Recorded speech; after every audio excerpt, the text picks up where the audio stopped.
All right, what's up? Hope everybody is doing well. All right, so we got a bit to talk about today.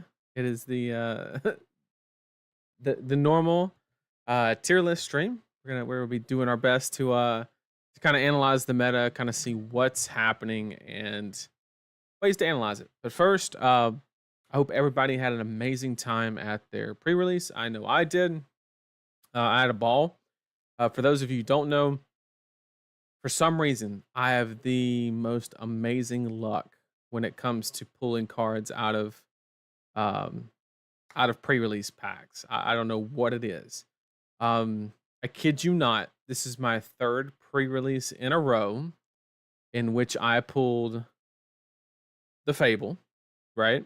So we've gotten the Fable the past three sets, just in pre-release packs.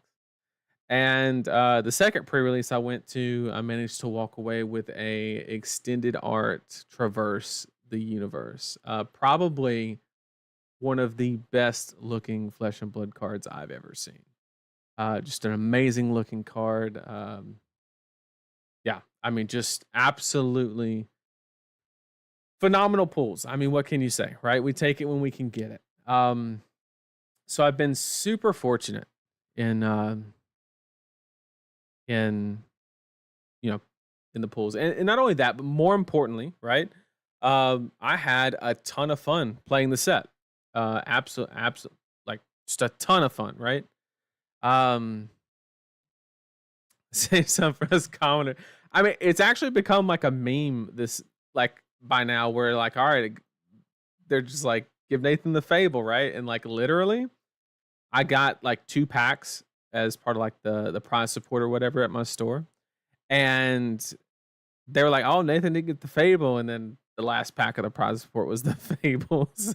It was, oh man, it was funny. It was funny. Um, yeah, so really fun. I ended up playing New and Zen. I really wanted to play Enigma at the pre-releases. The pool just did not support it. Didn't really make a whole lot of sense. And yeah, had a ton of fun. I enjoyed it.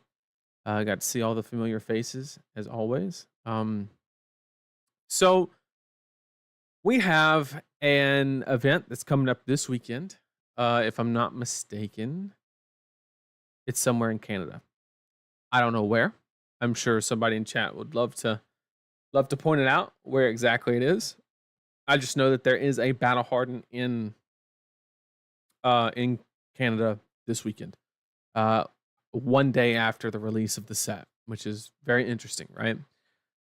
There is the whole situation where will the players be able to acquire the cards in time, and that that is a factor. But I think LSS has gotten to the point to where people will have, yeah, Montreal. That sounds right. I think people will have the product. Uh, I think there's enough of it. I think also the vendors there, maybe Harry Tarantula and stuff like that, stores like that will be able to do mass box openings and sell the product that weekend. Because I think for for this situation, it seems like a no brainer to just open a bunch of products, sell it that weekend, and then should be easy to make some money there. So hopefully, it's a good opportunity for the LGSs and an opportunity for the players being able to acquire the cards, which is very important. So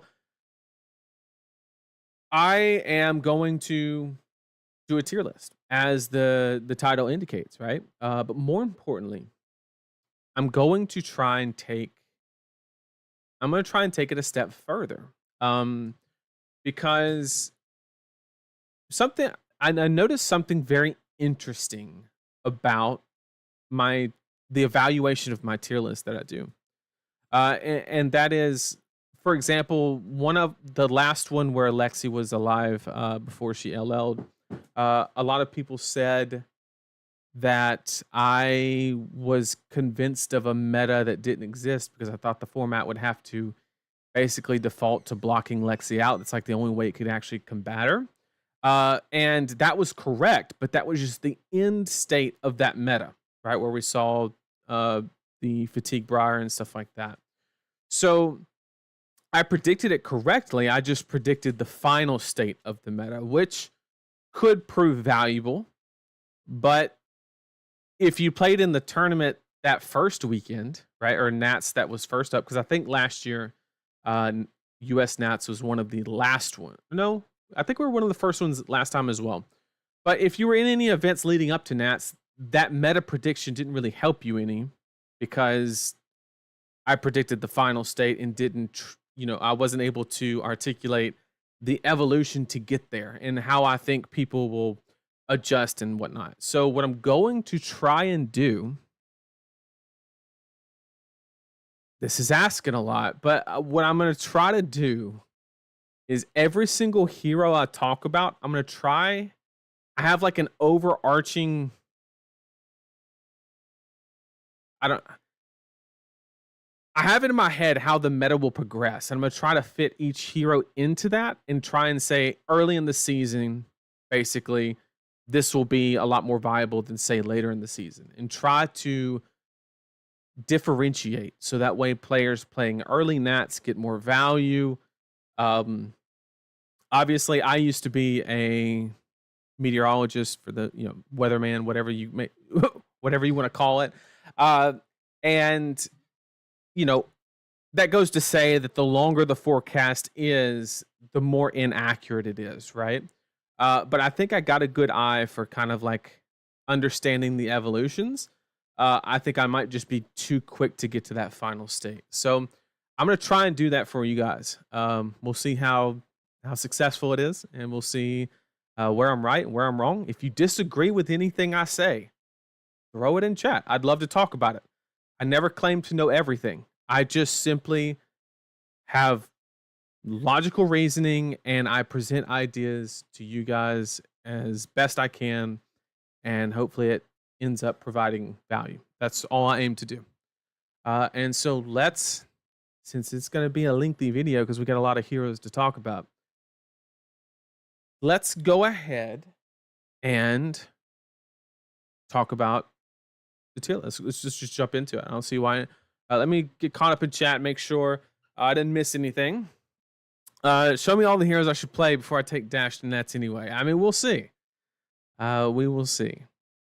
I think there's a very specific spot where Dash can be viable. Spoiler alert, I think it's at the end of the meta. But we will see.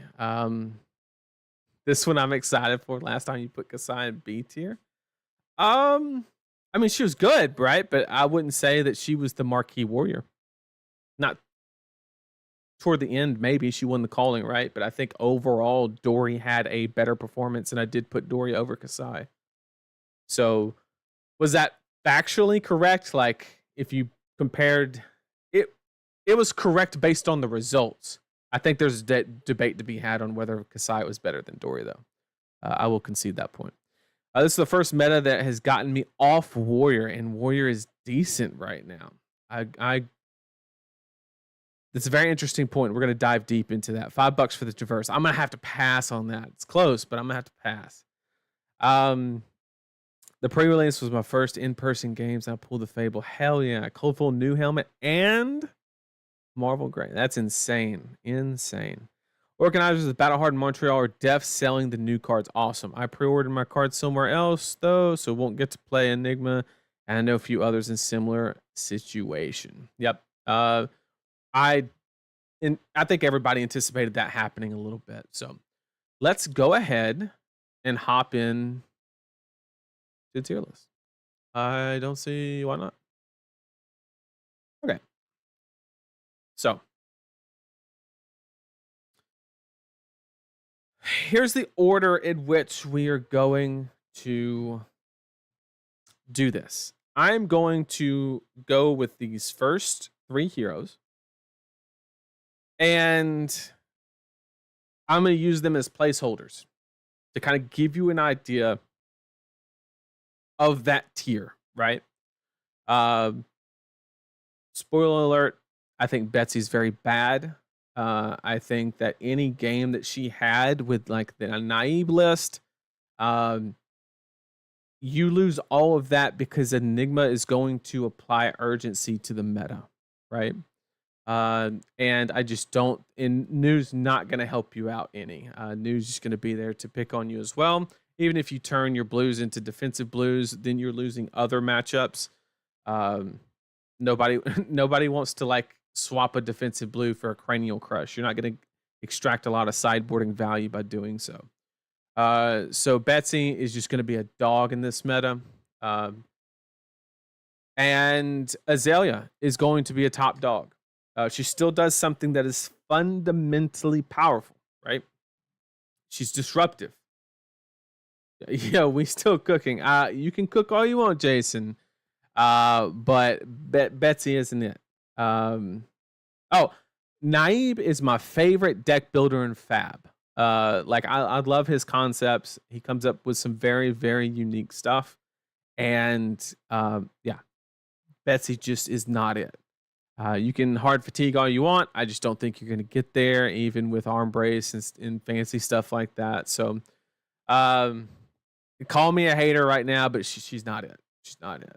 Could you win an armory with it? Maybe, but she's not it. She's not it. But good to see you, Jason. Good to see you. Dash. Well, let's finish talking about Azalea, right? She does something that's fundamentally powerful. She's very disruptive to a lot of decks. And she can apply pressure to the Illusionist, right? Prism is a little iffy, right? It's one of those matchups where I don't think either side is particularly extremely favored, especially with the Murkmires making it into the deck to kind of counter Enigma. You know, that doesn't, I don't think that cripples Prism, but it's something that she definitely doesn't want to see. So exactly the way Pierre said it, right? Just not viable with Enigma because Enigma is going to apply that urgency to the meta. So Azalea just does good stuff. If there's aggro decks running around, she's aiming to punish it. We are going to talk about how I think that punishment is slightly limited. Okay. One thing that Azalea has going for her is if you think about all these sideboard, if you want to call them silver bullets, right? We're talking about Snag for new. No surprise out there. That's like the best one card that you can play against new. By far is Snag. Well, if you have sideboard slots, not every deck can fit 3 Snag, 3 Warmongers, right? Like at some point, you're going to have to pick and choose, right? And Azalea, it hasn't been like that in previous metas, right? There hasn't been like true silver bullets that like really work other than maybe Arcane Barrier or Spell Void. So for the first time ever, Azalea hasn't changed. She's still powerful, but the opportunity cost of running Warmonger's Diplomacy has gone up because there's other decks that really require stuff, which means there theoretically could be less of them in the meta. Is that what it results in? We have no clue, right? That's for players to decide on what they want to win / lose to / hedge against, right?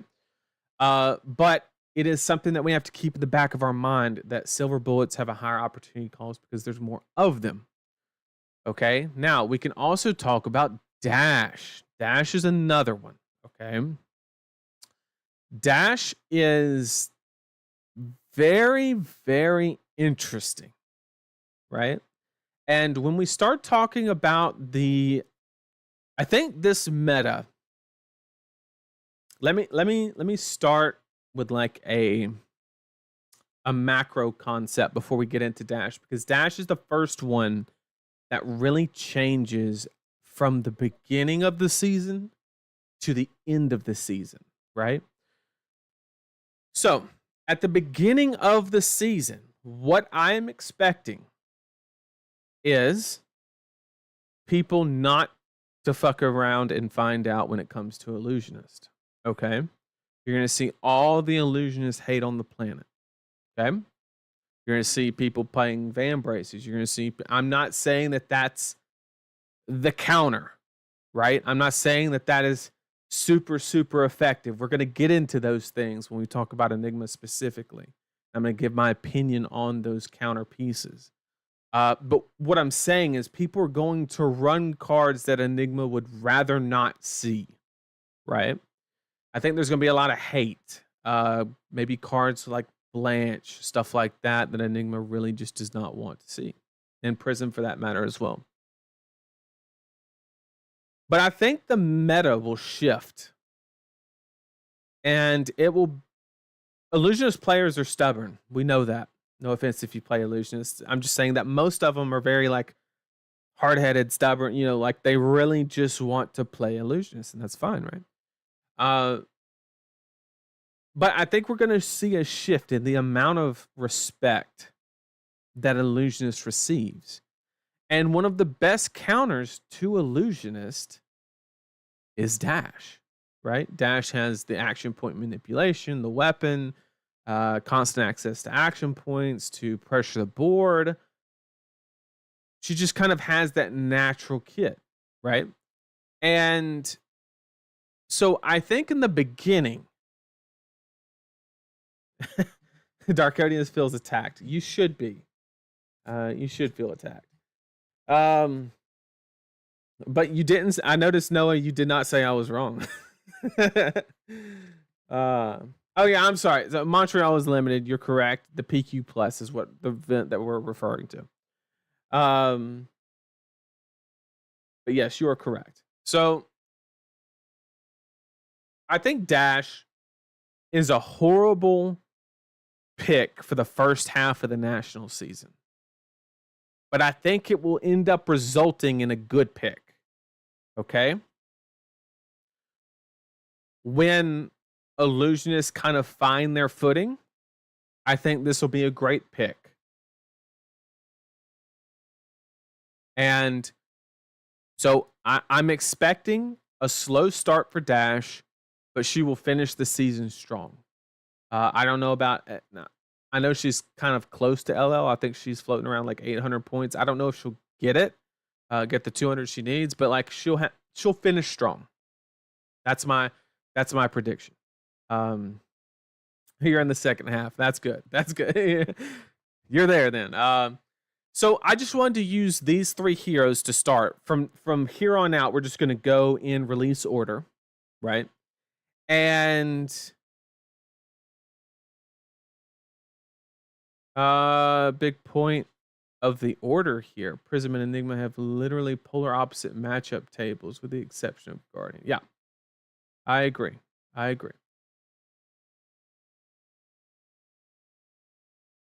Oh yeah, we're not going to group them together. 100%.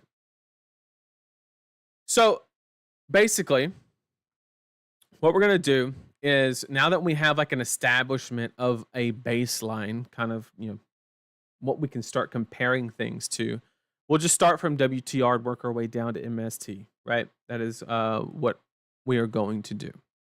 So let's go ahead and start with...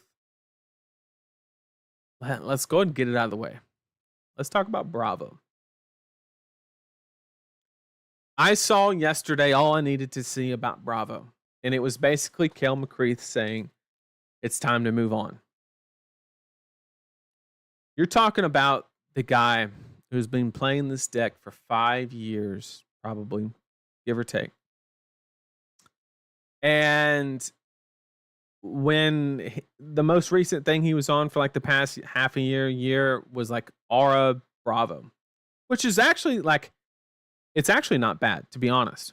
Bravo's bad, but that is I think it's actually a viable way to play the hero. So with that being said, if he's saying it's time to move on, that's like all the proof I needed. It's as simple as that, right? I want to put, for the first time ever, I want to put Bravo in D tier. There's an increasing amount of armor coming into the format. There was already an increasing amount of armor, but now there's even more, right? Everything has 2 block on it. 2 block for you, 2 block for you, 2 block for you, right? Your third crippling, or your third crush effect, is the first one that matters. And by then you might actually be dead as the Bravo player. I want to put Bravo in D tier. Okay. But I'm going to put him in C. That's where I'm going to place Bravo. There's too much armor in the format. You have a little bit of game into Zen. I'll give you that, right? And a little bit of game into Azalea, but like everything else is just rough, right? You're getting toasted by Brute, you're getting beat by News, just Assassin in general. Kano's not going anywhere, although people think he is. We'll get to that in a minute. But I'm going to put him in the C tier, but don't be surprised if it ends up toward the lower half of the C tier. But I'm very, very close to putting Bravo in D tier. People are going to say, oh, you're hating on Bravo. Let's not forget that I played Bravo at Worlds and I played Victor at the Pro Tour. Okay. I'm not hating on Guardian. I'm just a logical person that understands what the fuck's happening. Is that a bad thing? No. Like, you know, Guardian's kind of been spoiled for probably most of the game's existence. So is it bad that that they're in a rough spot? I mean, it's debatable. Everybody knows my stance on polarization and how I'm not a fan of extreme polarization, and this is a good example of that.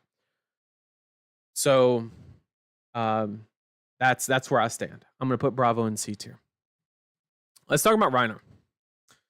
So the reason you played Rhinar was kind of to try and pick on decks that were trying to kind of dirtle around a little bit, or decks like Warrior that were like trying to do like, you know, block a bunch of cards, you know, Axe, Blade Runner, Axe, Refresh Dynamo. You know, you're just picking on that playstyle because if you intimidate the wrong cards, you can actually extract a decent amount of value or force them to play inefficiently, right? It's kind of the idea with Bravo. The problem is with the two Illusionists applying urgency to the meta, I think those decks are going away. So I think you're going to have a lot more decks that are okay just playing all their cards out offensively. So you're actually not going to get much value from your Intimidate. Pankaj said that Rhinar is good into Enigma. I agree, but I think that's the only top deck that he's good into. He's going to lose the aggro matches. He's going to lose against Azalea. He's going to just anybody that can utilize their cards offensively every single turn, he will lose that match. Right? It's just that simple. But yes, it is good into Enigma. So I think because we're moving away from that mid-rangey soup kind of format, I think Rhinar is just not it. Better than Bravo, but I'm placing Rhinar in C tier. And I was starting to believe in Rhinar a lot, right? When Pablo picked him up, I believe for the Pro Tour, right? He played Rhinar. Like, I was really getting on board with the idea of Rhinar being viable, but I think his window was very short, unfortunately. I think that, you know, if you want to pick on Illusionist, I think there's better ways to do it. But yes, you and Jason are right. He's good into the Illusionist, 100%. 100%. He is the best brute into it. I 100% agree. Okay, let's talk about Dorinthia. This is gonna be a controversial one.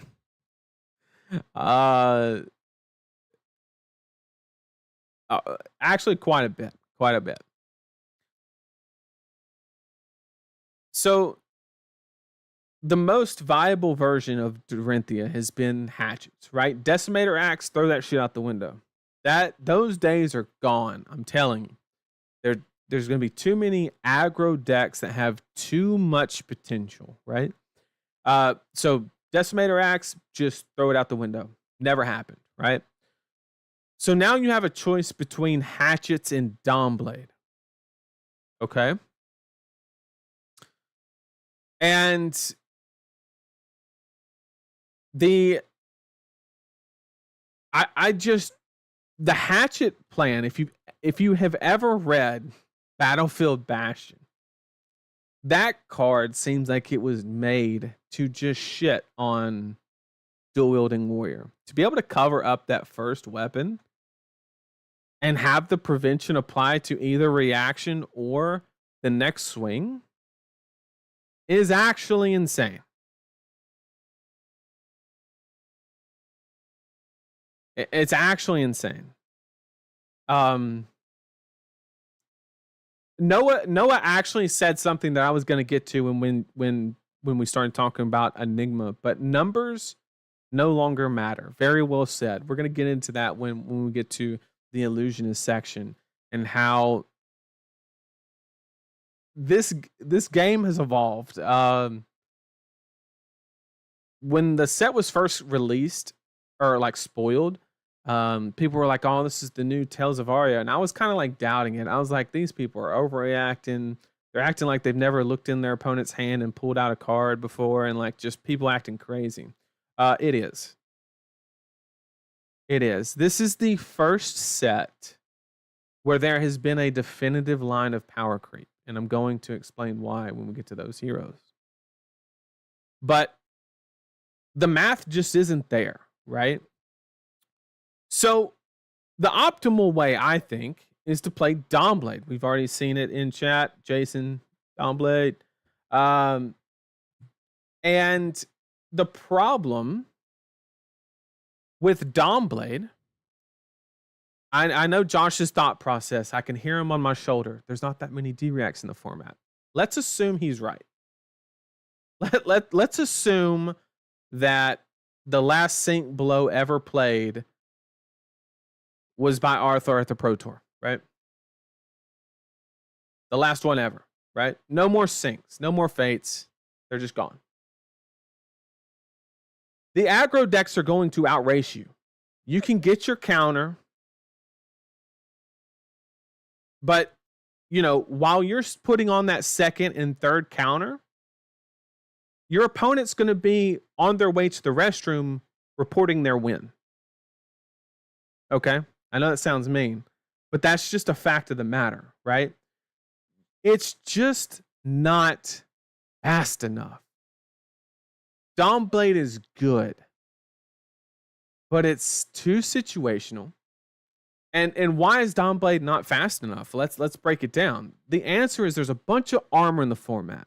So all they're going to do is they're going to hit you. You're going to swing back. They're going to either jam their armor or wait till the next turn to fully jam their armor. And then they're going to reset your counters because you're not going to trigger reprise.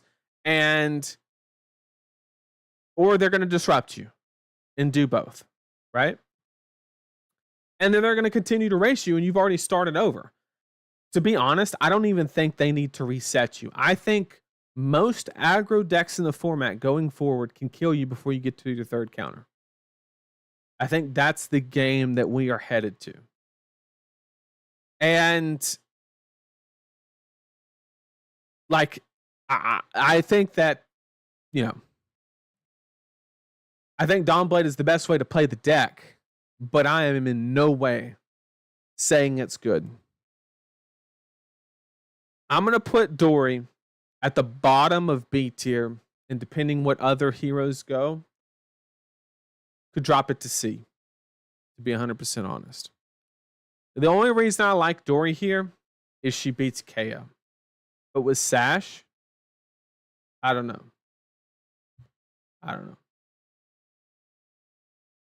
Dawnblade got the sauce, racing the fast heroes.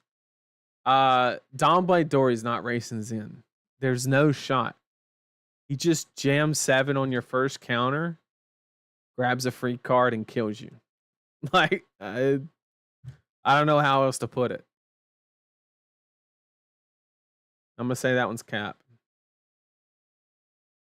Multi-gear Bravo player here. Bravo is the worst spot he's ever been since started playing him. Feels hopeless at the moment. And that's what I fear polarization, extreme polarization does. I feel for you, man. I hate it, but it is what it is. The definitive line of power creep is called traverse the universe. That is a fact. And all you needed, Ponkage, was to know that Ninja wanted to run it. The second that you had the class that has historically had the strongest options for a head slot class armor, and traverse the universe just goes in that slot without questions asked, is all you needed to know. That's all you needed.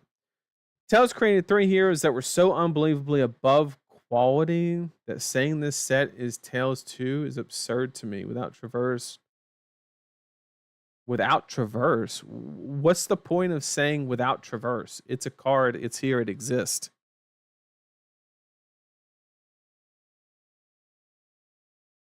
Without, I mean, without Crown of Seeds, what would Oldham have done? Right? Without Voltaire, what would Lexi have done? Without Channel Mount Heroic or Rosetta Thorn, what would, we can say what if this didn't exist, but we have to go with the fact that it does exist, right? And so we have to consider all of those things. And also for Tails, it took a long time for Lexi to come online. They fixed Briar very quickly after release, and then Oldham was a steady force in the format, which I think Enigma will be the Oldham. I think that Zen will be the Briar, and I think that New will be the Lexi. I think New will be quite almost there, but she'll get a really big bump.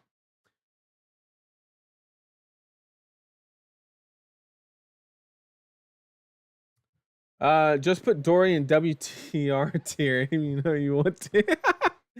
It's Balance of Justice that always fetches a blue. Not only a blue, but in some decks does even more than a blue would. Tells had 11 different bands of cards. It wasn't just one. I mean, I don't give a shit if it was in 1 card or 12. I don't care. All I care is the result relative to the power of the game. When Tails came out, the power level of the game was much higher. So the relativity is the same, right? We're just doing this. Everybody was doing stupid 2-card 8 mid-rangey shit. So the power level was down here, and this set is just coming in over the top. Whereas Monarch was some dumb shit, but Tails still came in over the top. It's the same thing on a relative basis, which is the only thing we should care about. So, going to Katsu. I'm going to say it. I don't know. I don't know how else to say this. There's no reason to play this hero. Imagine you have 2 things, and one says on hit, go do something, and one says just go do it. Like, it does. I don't know what else people need to know, right? And I know people are gonna say that, oh, but like you can threaten Katsu every single turn, right? Well, that's true. But you have to also hit, right? It's also conditional, right? You have to kind of gamble on whether you think your opponent's going to let them hit. There's more armor in the format and whatnot. So I'm going to be 100% real. I don't think Katsu's bad. He still does a very powerful thing.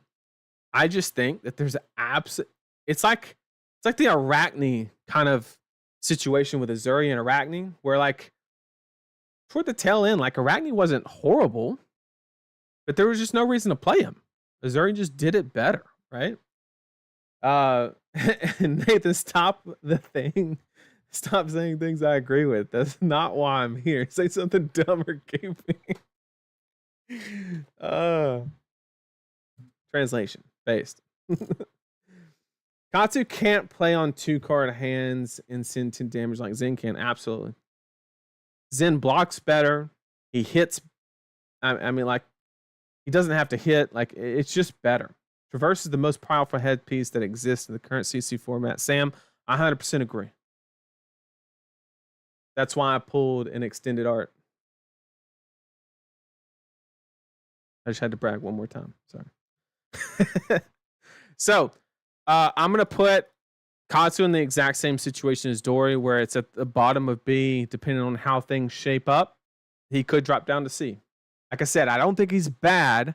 I just don't think there's a reason to play him. Simple as that.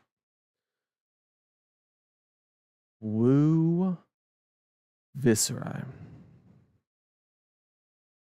I tell you what, nothing made me a happier person than watching Viscera have a moment of success.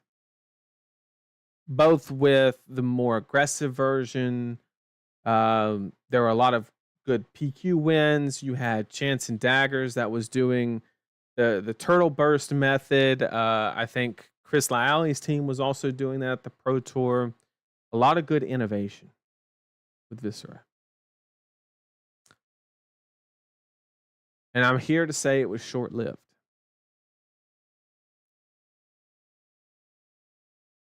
I think there's just too much armor.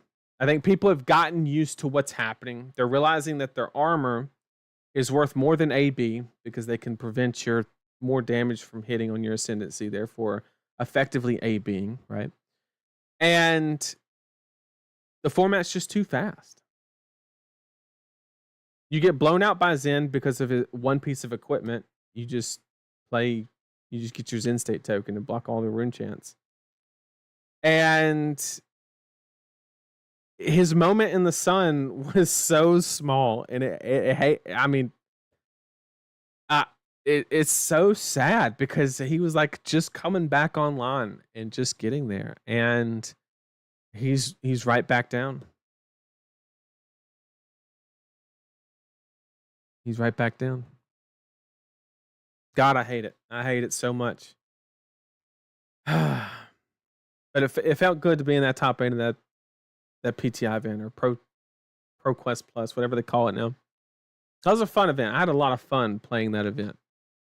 Just playing Runeblade. I missed it.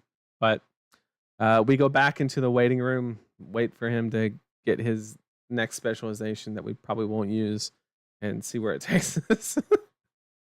Back in the waiting room on Viscera. I'm sorry. Yeah.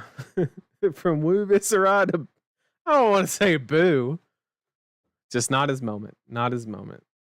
I hate it. It hurts me. It hurts me. If you have to rate Traverse and Flesh Bag, what would the numbers be, just to get a reference for my P brain? So comparing Flesh Bag to Traverse, imagine if your Flesh Bag had 100% hit rate on exactly. Imagine if Flesh Bag could look at your opponent's hand and you got to pick the Intimidate. That's how good Traverse is. It's that good. Because you always know the value you are getting from. Yeah, I think Vero's correct. Fleshbag can sit around a 6 or a 7. There can be very, very situational 10 value, situations. We've seen those, right, on streams and stuff. But Traverse is always getting you like that 8 to 10. Always getting you like that 8 to 10. It's just insane value, right? So, yeah. Viscera just isn't it. Now, Kano. Kano's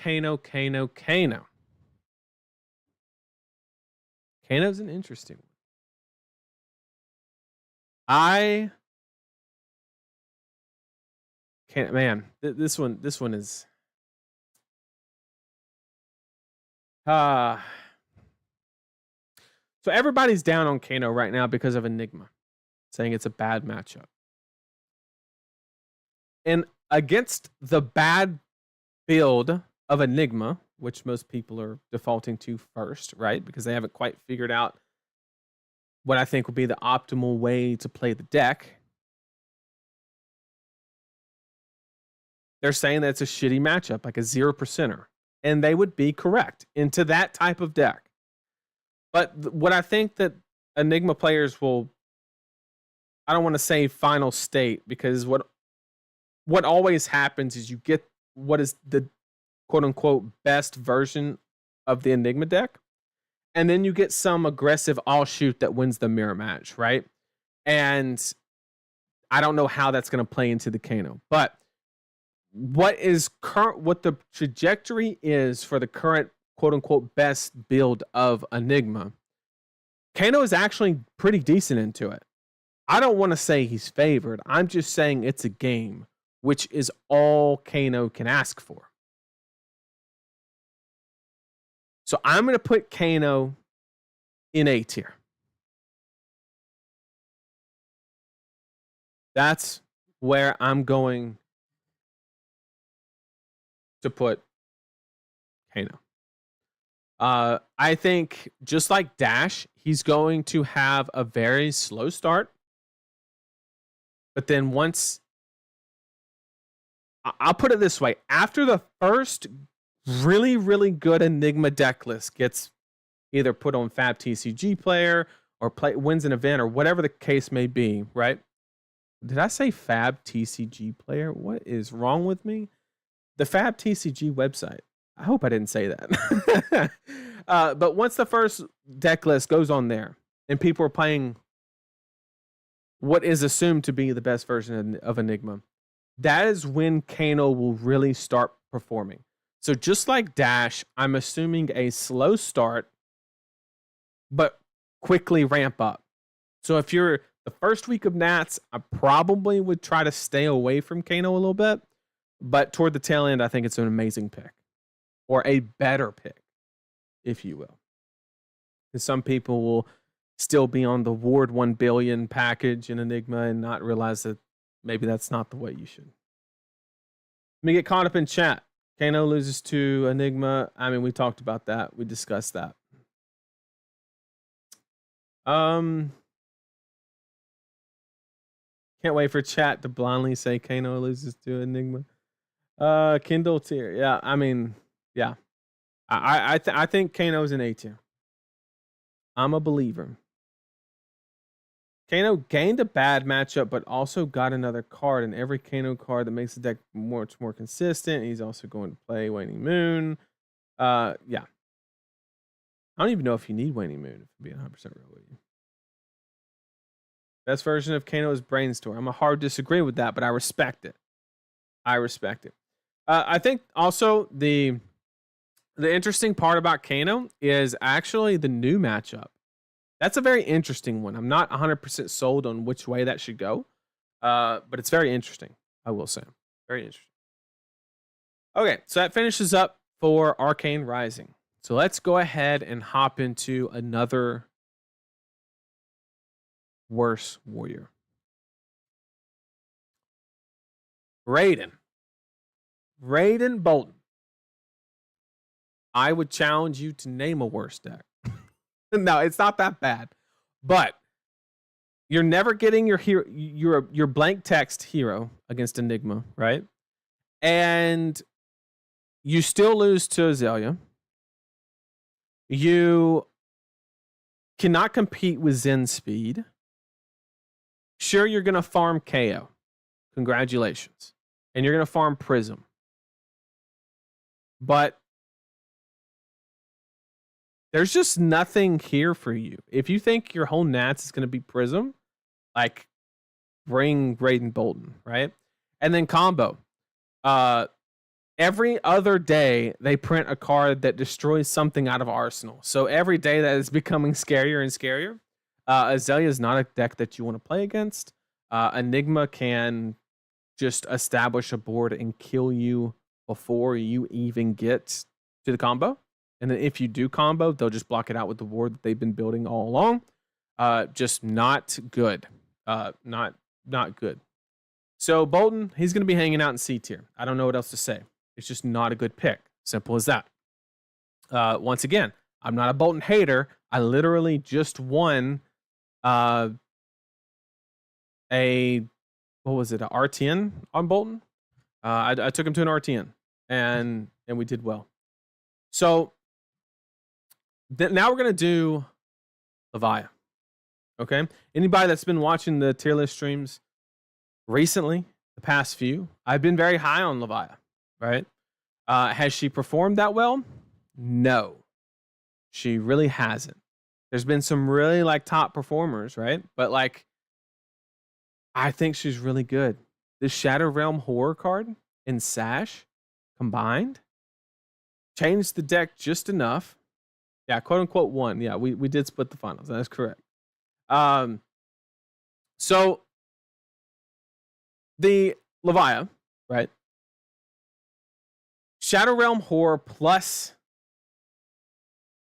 Savage Sash is an insane combo, right? And I think the best thing about Savage Sash, right, with Levia is I don't think it really like I don't think the use case most of the time is getting to like 35 damage turns. Can it happen? Of course it can happen. But I think the real role player situation of Savage Sash is you draw that hand that has like all yellows. And if you had a couple blues, it would do X.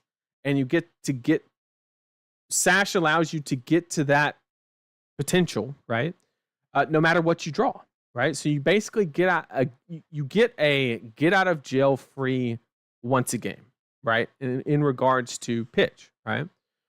Which is exactly what a deck like Levia that's kind of, I want to say, I don't want to use the word extremely fragile because she's not that fragile, but one hand is very, very impactful in Levia compared to other decks. So having that card to kind of smooth that out and not giving up a ton of block to do that. Also, without having Husk, I think you'll still run Husk, but having Savage Sash, you also get to lean on that block value whenever you want to, not kind of when you need to, which is very good. And yeah, I just think that she's going to be getting stuff done. I think she's a great pick from day one. I don't think we will see the results just like we haven't been. But as people get more reps and more practice, I think toward the end of national season, she will start spilling in some LO points. That is my prediction. I think Levia is a great pick. Simple as that. Once again, slow start, strong finish, but it has nothing to do with the meta and everything to do with just learning curve. So I'm going to place her in A, just behind Kano.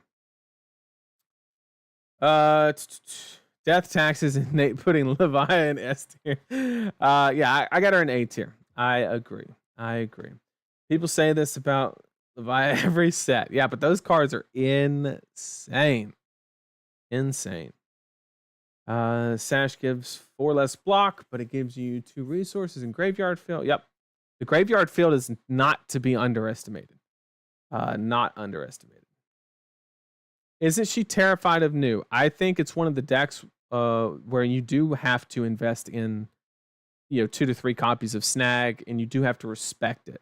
But I think that you do such efficient damage, and you have the way the deck's built now, you have a lot more agency over filling your own graveyard and not relying on blocking your opponent, which, yes, that's an issue because when you block stealth attacks, it goes to the banish zone, not to the graveyard, right? But I think the way that Levia decks are built now is you have a lot more agency over graveyard fill, therefore the matchup should not be as bad. Is it a super favorable matchup? Probably not. And it's one that you're going to want to invest in snags for. But yeah, I don't think it's as bad as people are making it out to be. Oh, yes, it's not the hero that's bad. Players just need more practice. She's a tough one to play. But I appreciate it. I remember hearing that Levia was secretly the best route back when heavy hitters came out. Yeah, that couldn't have been me. Okay. All right, let's go ahead and move on. Good old Fi. Okay. I don't know what happened. Okay. Brian Gottlieb posted their, 4th dev talk? Not the most recent one with James White, but the one before with Tom and what's his name, Rohan. During that video, he said that they did the little dev tournament or whatever, and the two heroes at the end were Fi and Nu. And ever since that moment, everybody is saying that Fi is like the new shit, right? Spoiler alert, he's not. I'm not saying that they're wrong. I think that you have to take that with a grain of salt, right? Doing a tournament with the devs is a very small sample size. And like, I don't think he's very bad because he does something that like just baseline is Fi has kind of like always been the bar in Flesh and Blood in regards to aggression, right? Like if you can't offensively output 14 damage a turn, you're just better off playing Fi, right? And his blocking situation is getting a little better. And you know, but all this new hype for him, I think will be very, very short-lived. Do I think he's a horrible deck? Absolutely not. But once again, like the Katsu situation, I think there's just a better deck to play. Simple as that, right? I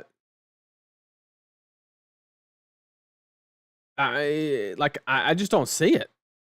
I don't see it. So I'm kind of stuck on this one. I'm thinking either top of C or bottom of B. We'll leave him in B tier unless he gets pushed out. So we'll leave him there for now. But all three of these heroes right here can very easily end up in C tier depending on what goes in. Because I don't want everything to be in B tier, right? Obviously. Because it all needs to be kind of relative, right? So we're going to put Fi right now in B, but don't be surprised if he works his way down to C. Okay, let me get caught up in chat. We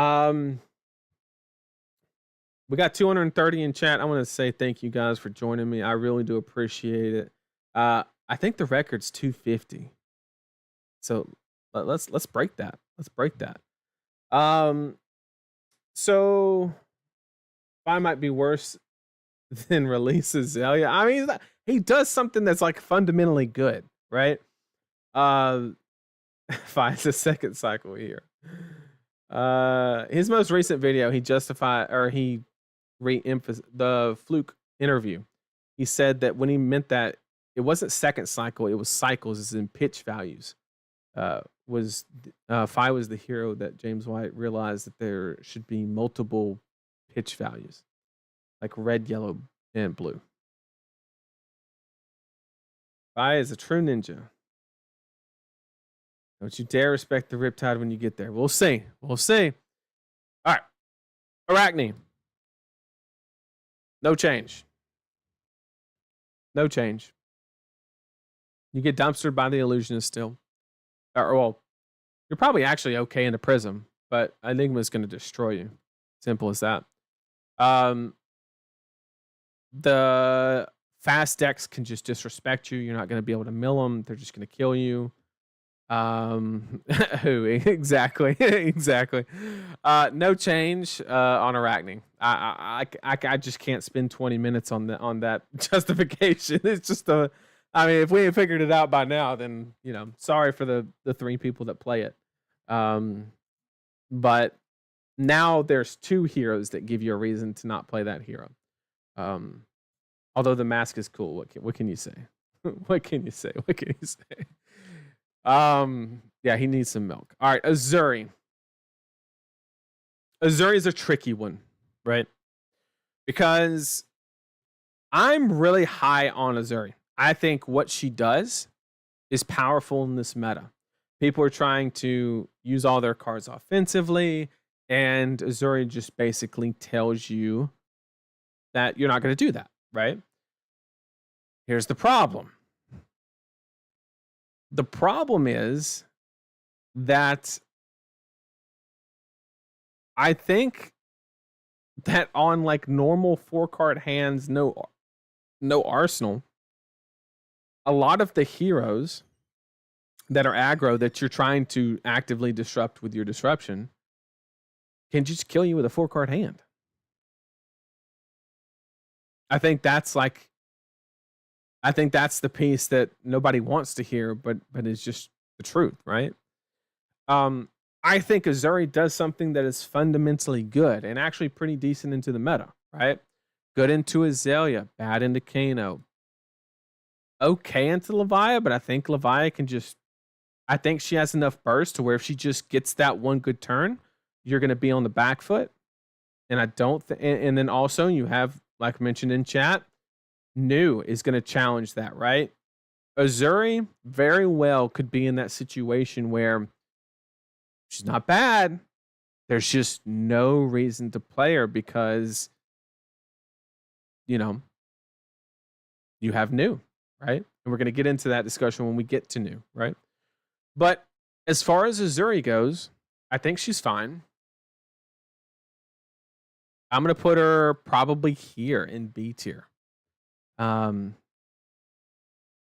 think she does some cool stuff. She's going to struggle into Illusionist. It's just not her meta. And New might just do it better. Simple as that. Simple as that. Okay. Riptide. Roll Tide.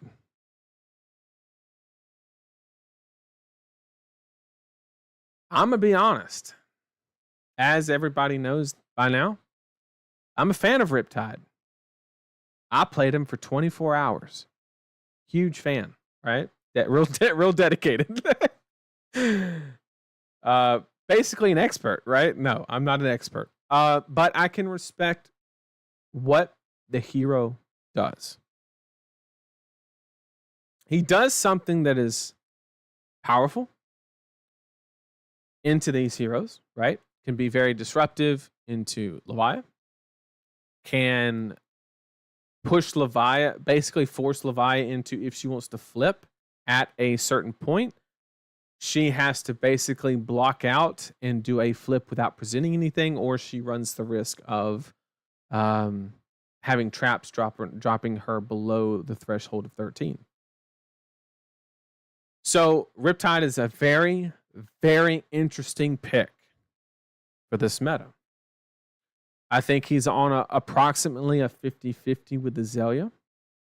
I think Riptide is not as favorable into Zen as Katsu, but the toolkit seems to be decent. Basically, if you draw a collapsing trap, you probably are going to win the game. But I think that's what's going to ultimately decide Riptide's fate. And what do I mean by that? I mean, if the Zen and Riptide matchup is anywhere close to 50-50, then I think Riptide becomes redundant. I think there's no reason to play Riptide. If Riptide can find a way to be extremely favorable into the most prominent version of Zen, then he's an all-star. And it's as simple as that.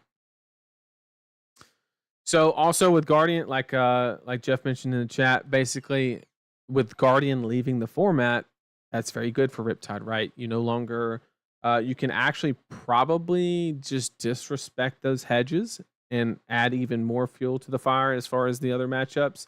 I don't know what exactly it is you need to shore up those matchups, but if Riptide can be extremely favored into Zen, it's an amazing pick. I'm putting Riptide in A tier. I think he's good.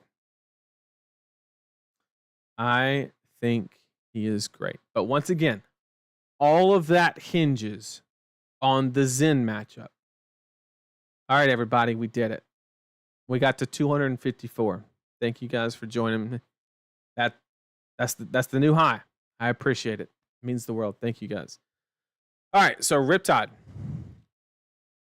Riptide, we got A tier. But like I said, I'm going to put that asterisk up there that really depends on that Zen matchup. If Zen is super favorable, he's an A tier. If not, we got to drop him down to B. But I'm going to give him the benefit of the doubt right now. All right, let's go. Prism. Oh, Prism. Oh, Prism. All right. The hero nobody wants to talk about since they released Enigma. We're all just pretending that she doesn't exist, or that she's old news, or that, you know, whatever the case may be. And I'm here to say, don't forget her. Don't do it.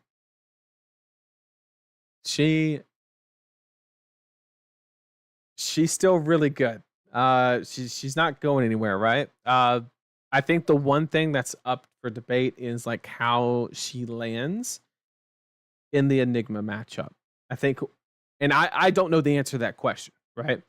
So wherever that lands, right? Because basically what I mentioned with Enigma, the kind of cycle that happens with Illusionist is, we'll use Dromai as an example, right? When Dromai first came out, it was like big dragon, blues, you know, whatever the case may be. And then you have the aggro variant, basically Mara's list, right? That kind of has an edge in the mirror match, right? And Illusionist always goes through that cycle where there's the preferred way to play it, and then there's more aggressive version that wins the mirror match. There is a world where there is no evolution for Enigma, and Prism is just that aggressive version, right? So if that happens, then that will decide the quote unquote mirror match, or the Illusionist mirror, right?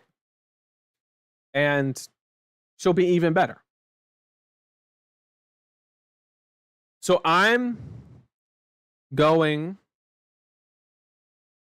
to put her at the top of A. Although, like, I think these are interchangeable. Kano, Prism. Like, those are interchangeable. I'm just going to put them like that. See what happens. But don't forget about Prism. She's not going anywhere. A lot of people are going to put in Snag, where that time snap potion is, or whatever tech they have. The one thing I can mention is Blanche is an all-star. Okay, 7 attack, no go again if they hit. So Blanche is a card that is doing very, very, very well into both Illusionists. Don't forget that. Not as much for Enigma, but like, it's not the worst card, right? Then set the other Runeblade.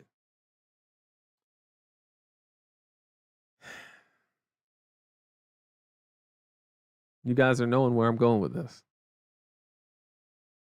You guys already know. All right.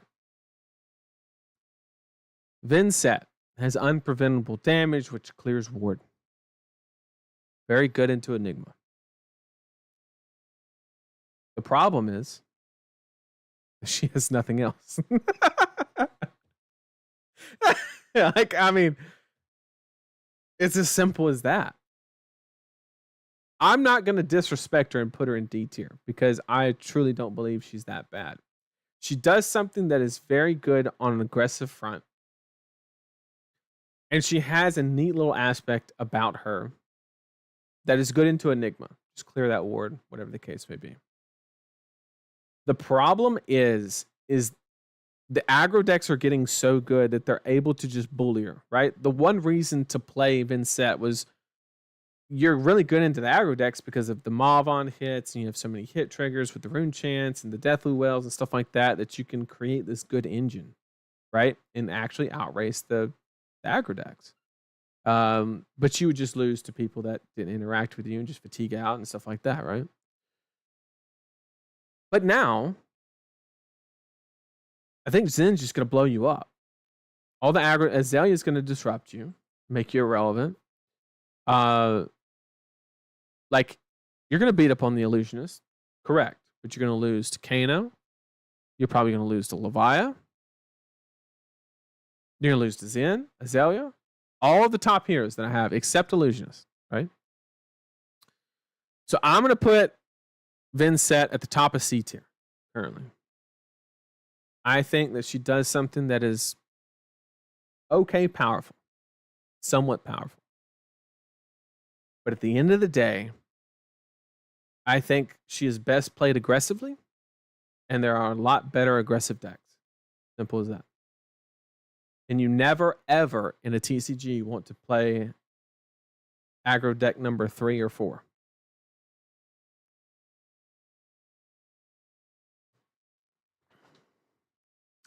What was keeping her down was Guardian, but Guardian seems pretty removed from the format. I agree.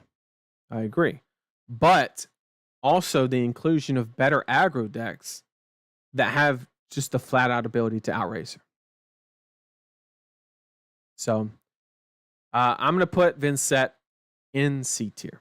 Toward the upper part, but in C tier is where I will land with Vincent. Now we go to Max. Max got the new card, Supercell, which is a phenomenal card. Okay? If you ever had a question about whether Supercell was good or not, all you had to do was look at the bottom right corner. Blue mech card that blocks 2. Shit's got to be busted. The second they put 2 on a mech card that doesn't have to be balanced around draft, the shit's good. Okay? It's a good card, right? The question is it enough? And that's the big question.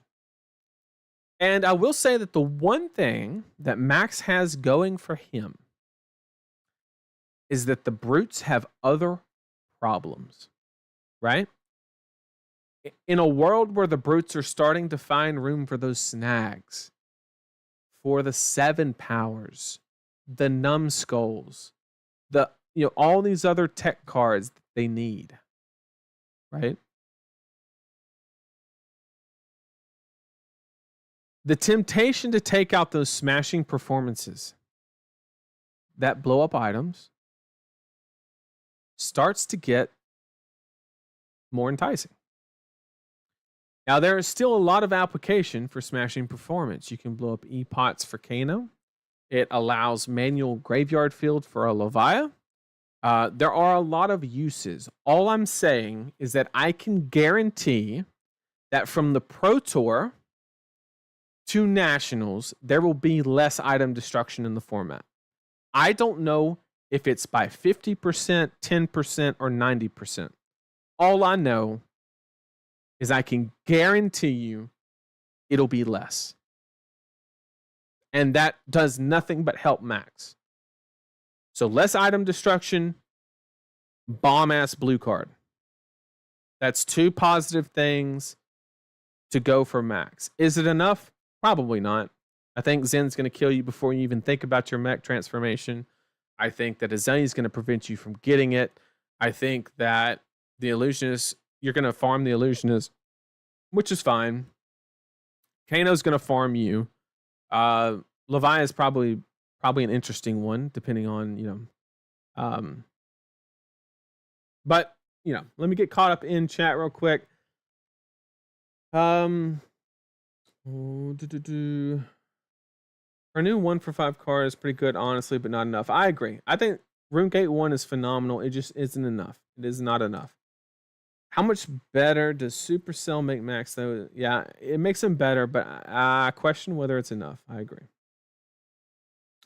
I think Max's card is the best expansion slot card. It could be. It's really, really good. I think revolving a Supercell for 2 or 3 when you're at parity with your opponent, you're most likely winning that game. Probably. So yeah, I think that Max is really good.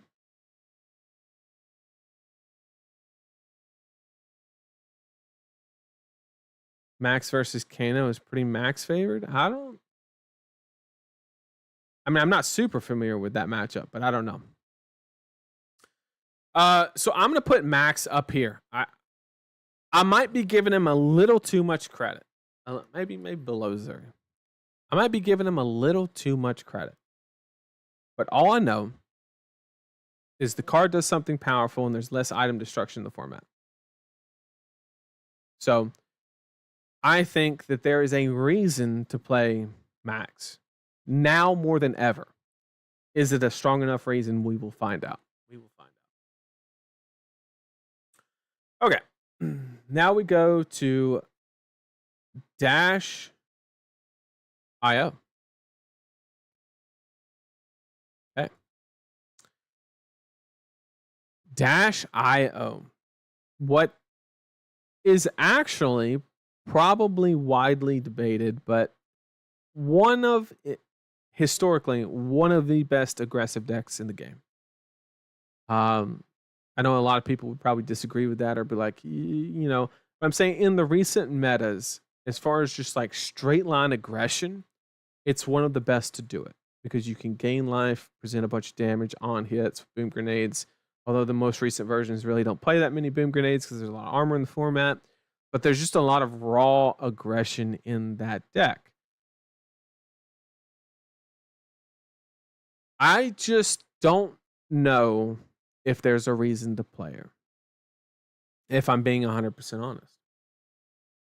I think Dash IE can kind of do something very similar, not as fast, but fast enough, right? Still be favorable maybe into KO, because historically Dash has been doing pretty well into KO, just boosting away, presenting, much more efficient damage. Much more consistent damage. So I think that the deck does something powerful. And I just think that, and you're obviously good into Illusionist, right? Or at least in the Prism. The action point manipulation off the items, it just makes the shit free, right? You can't get looped. You have good aggression. You have a lot of just natural poppers. You get there, right? Really, really good. So I'm going to put her like right there. I'm going to put her on the upper half portion of B tier.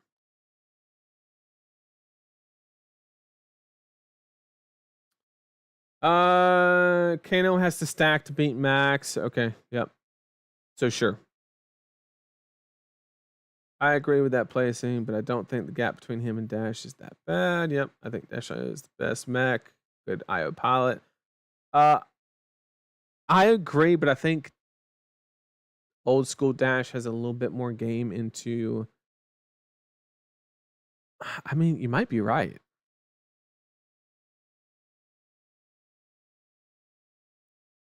Against Zen, you both suck. Against Azalea, you're both bad. You both farm Illusionist. You both farm Kano. You both farm KO. I'm not too familiar with the Leviah matchup. Riptide is actually, I think, hot take, better into IE than IO. Because all the reactions on the pistol and stuff turn on some of the traps. They both could just be really good matchups for Riptide. I haven't actually played an IO match. But you could be right. So I'll put them right next to each other. I think you could be right though. Nathan, we met in LA. Hope you've been well. I was on Redline Vincent. I love it. My deck caught on. Please move us up to B tier. Thanks. Almost. You're at the top of C tier. You're at the top of C tier. I think Vincent is improving, right? I think historically I've had her around the D tier, and she is getting better. I think the red line is the correct way to play it, but I do believe that the top of C is an accurate placement. Although she's doing a lot better. She's doing a lot better. Teklovossin. Teklovossin is a very, very interesting one because the second I saw the helmet, it clicked. I was like, holy shit. You boost Singularity, you put it back on top, you get to Singularity real quick, and I wanted that deck to be so good. Can you put Teklo and S for a quick screenshot? Oh no. No shot. But I wanted that concept, that deck, Boost Teklo, to be so good so badly. It was the first deck I ever built with the MST cards, actually. And the truth of the matter is, if you play Boost Teklo, then you are basically saying, I'm trying to get to Singularity very quickly while throwing 2-card 9s on my way there. I hope I don't boost them. Like, that's not a strategy that it feels bad to boost away a High Octane or a Spark of Genius or something like that in Dash. I can't imagine boosting away Terminator Tank and all those cards in Teklo. I think that it's cool. And also, I think there's a real fatigue problem there. Whereas Teklo is used to doing the fatigue.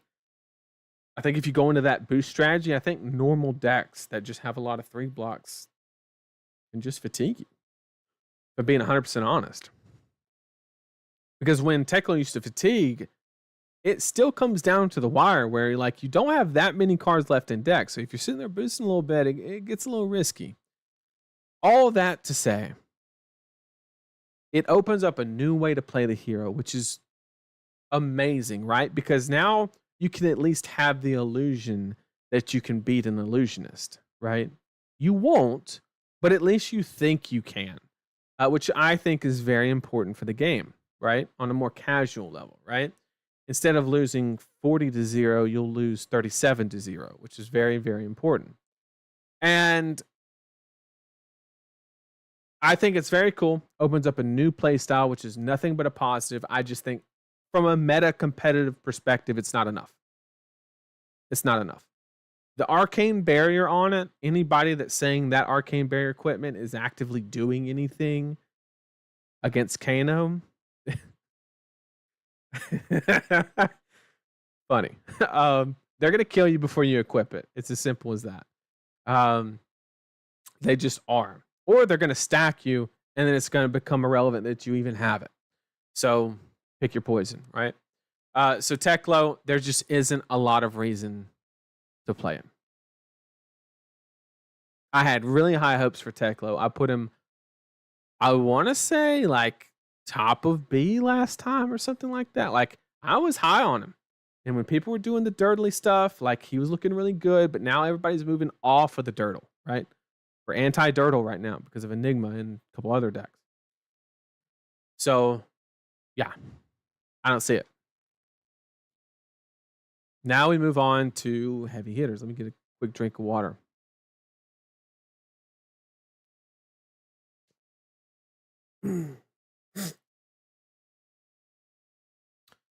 Okay. Olympia.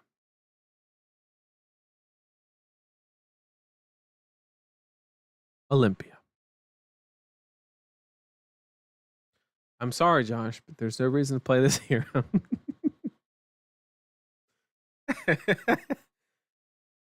When I talked to Josh about the new card, Visit the Anvil or whatever it's called,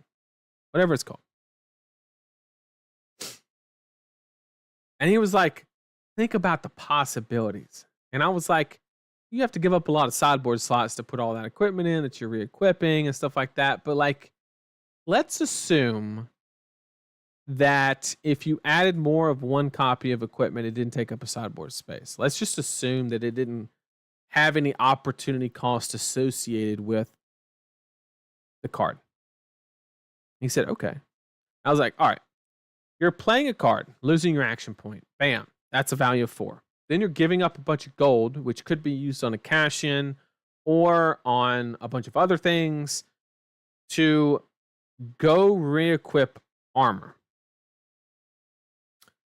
So I was like, if you're not immediately getting, and also when you do it in dual wielding warrior, it's very inefficient to give the second swing go again. So a lot of the times you're just playing it on your turn and that's like all you're doing. So playing the card, you basically don't start seeing value until you get to like 7 to 9 on the equipment. And then you start seeing value. So it just doesn't do enough. I think the format is too explosive. Now, is there a world where the format slows down a little bit and it actually becomes, a situation where the card is more impactful? I 100% agree that will eventually happen. I do not think that is this meta. Okay? So, sorry, Josh, but I'm going to put Olympia at the top of D tier. I think that there are 3 better choices than that hero. Plain and simple.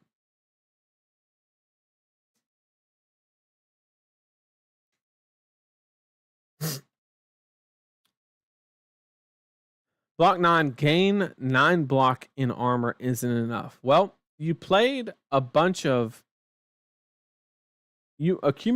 gold that could be spent on cash-ins, which is a more effective use of gold, right? So you have opportunity cost associated there. And now you're replacing armor and losing your action point, which means you gave up tempo 100% to do this line, right?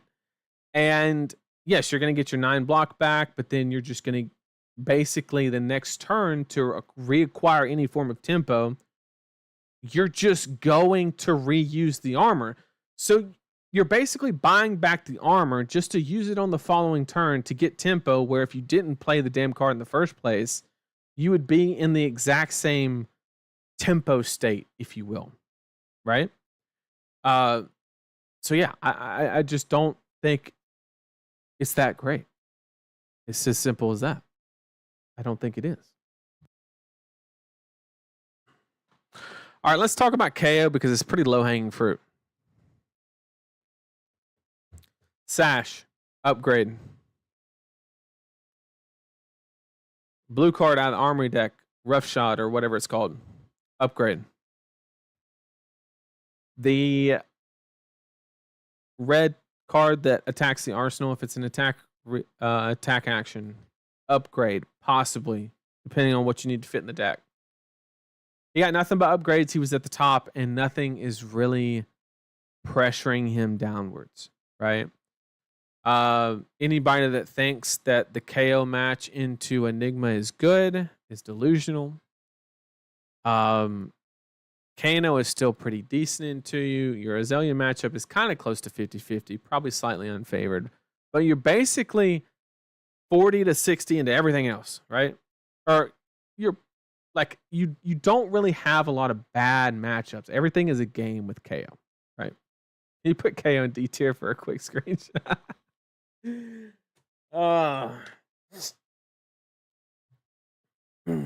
Yeah, KO is the 55 deck. I agree. But I think that, yeah, Zen is going to challenge that. I'm telling you this now. Okay. I'm not going to spend too much time on KO. I think that he's going to be a comfort pick for people. I think that he'll have very high representation, low conversion, relative. Will we see 2 in top 8? Probably, depending on how many there are. But I'm expecting the opposite of the ones that I've mentioned before. I think KO will have a stronger start and will peter out. So I think he's a very good pick for the first couple of weeks of national season, but then will actually very quickly drop off as people get more refined decks with the new heroes and whatnot.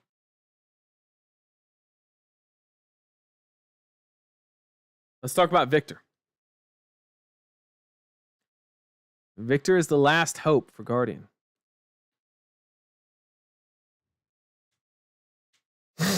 KO actually could be A tier. That's possible. But he does something that's powerful. And it is my understanding that Warriors are beginning to get pushed out of the meta. I'm not saying Warriors are gone. I'm just saying that there should be less Warriors than before. So I think he's up there. Victor. Okay. Victor.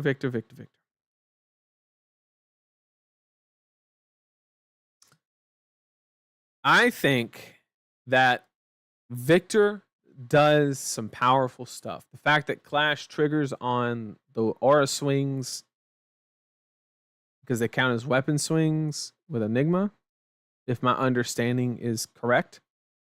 Zen farms KO. That is correct. So Cast Homes is actually an insane card. Right?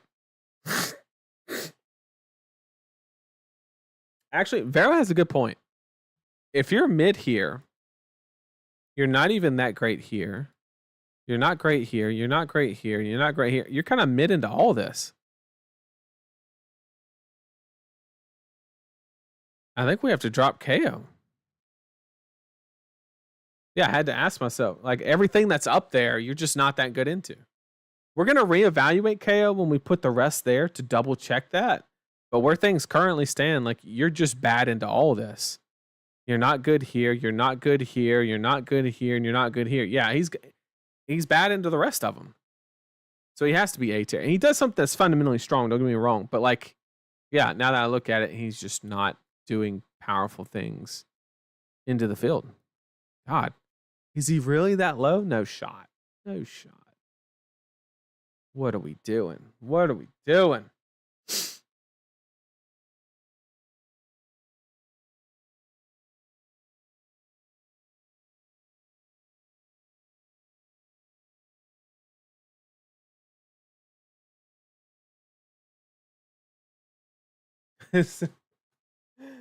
Oh man. All right. So Victor, let me get back to Victor. So Victor is the last hope for Guardian, right?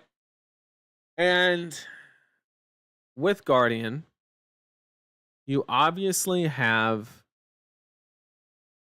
I don't know, Sash is kind of good though. Man, that's so hard. So Victor, Clash is decent. Victor is good into theoretically Azalea and probably Zen, although that could be debated. I don't think it's as favorable as a matchup as like Katsu is. You know, I think Zen's a lot better into Victor. I'm not saying that he's favored. I'm just saying that it's a lot better than Katsu into Guardian. Cast Holmes is a nuts card. It is actually insane how good Cast Holmes is. But at the end of the day, other than maybe Zen, and that's with an asterisk, right? And Azalea, you lose to Kano. I think you will now lose to Levia. You kind of already did before. You are going to lose to Prism. The Enigma matchup probably isn't as bad as people make it out to be, but it's not great. Like, I think it's unfavorable. I'm not getting crazy here, but it's not like a 90-10 or anything crazy like that. But I do think it is unfavorable. So with that being said, like, you're just not, you're like targeting Azalea. If you think Azalea is like the number one, then like maybe you beat up on Riptide and you still lose to KO. That hasn't changed. One card's not going to change that. So I got to put Victor like maybe the top of B. Like, I respect what the deck does. Having Cast Homes is like insane. Or visit the Gold Main Estate just to clarify what I'm referring to. I think he does something that's powerful and it should be respected. And we could see a situation where people really lean into the gold. I mean, I'm talking like Ledger lean into the gold. Like, all the way leaning into the gold. I know that sounds crazy, but hear me out. When I saw the card, my immediate thought process with like deck brewing was creating a very slow, grindy Victor deck like fatigue oriented, and then just cycle ledger. Like just play it, and then whenever they don't do anything, just put the gold out, put it at the bottom of the deck. Same thing, and then just like double cast bones for like 30. That's probably not good, but it's all of like how much you want to go into that gold. I think it's perfectly reasonable to start with Crown of Dominion. I'm not saying I would do it because I really like the headpieces, but I wouldn't be like, really? I respect it. I respect it. Starting with the double gold, so that way the first cast homes you play is online. I respect it. I think it's powerful. Let me get caught up in chat. It's extremely nuts. Absolutely love it. So does New. Yeah, New loves it, of course. Well, New doesn't really have gold, so it's not crazy for her. Yeah, everybody knows New's going to farm Guardian. That is a fact. That is a fact. But people are also going to kind of like try to side out some of those blues. The question is, can they really beat them in the efficiency race by removing those? Becomes very hard to play Rouse the Ancients, which is one of your like highest value plays, and so on. It really depends. So, all right, now we have to talk about Kasai. Kasai. The last warrior standing. Okay. Bonds of Agony is a war crime. Yeah. I think Bonds of Agony is illegal in at least 18 states in the US. It's actually gross. So, Kasai. I think Kasai is undisputedly the best warrior in the game right now. The question is how much. Okay, so like this is our benchmark, right? So she has to be at least that there. The question is how much better is she, right? What is she actively beating? She's losing against Azalea. I think she's losing against Zen. I think that it's not like ultra unfavored, but I think she loses against Enigma. Even with Vambrace, all the fancy card, like I think it's unfavored, right? Against Prism, I think it's unfavored.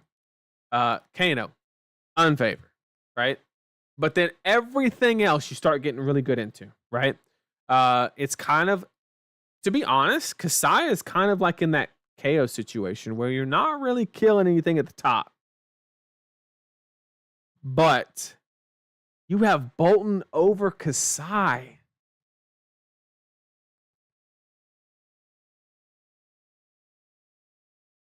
All right, Noah, talk to me. What's good about Bolton? I don't know if you missed it, but my Bolton analysis is Raiden is dog shit in the format right now. You're decent into brutes. You get farmed by Azalea. You get farmed by Zen because he's going to outrace you.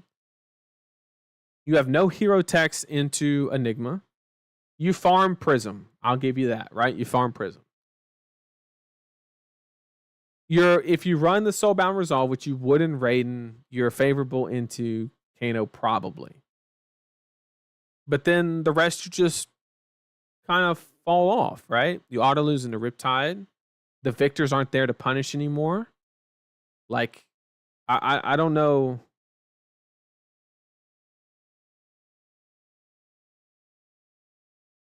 I don't know.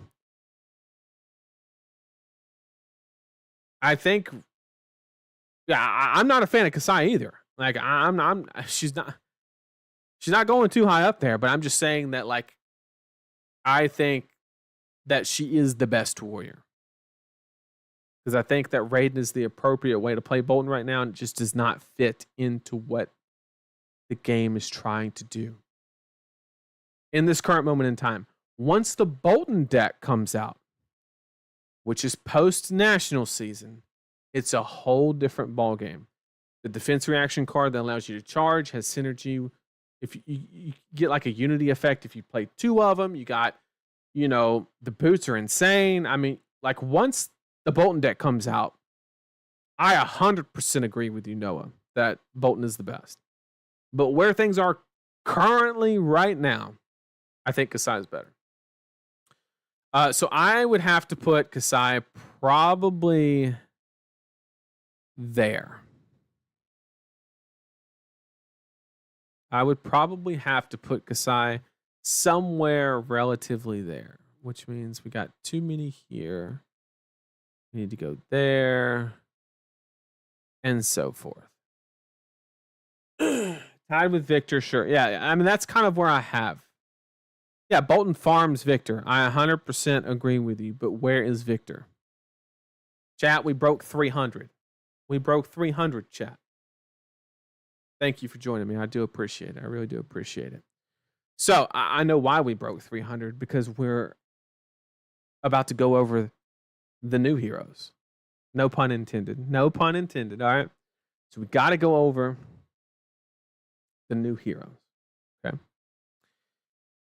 Let's talk about the big one. The big one. Before we hop in, let me get caught up in chat. Let me get caught up in chat.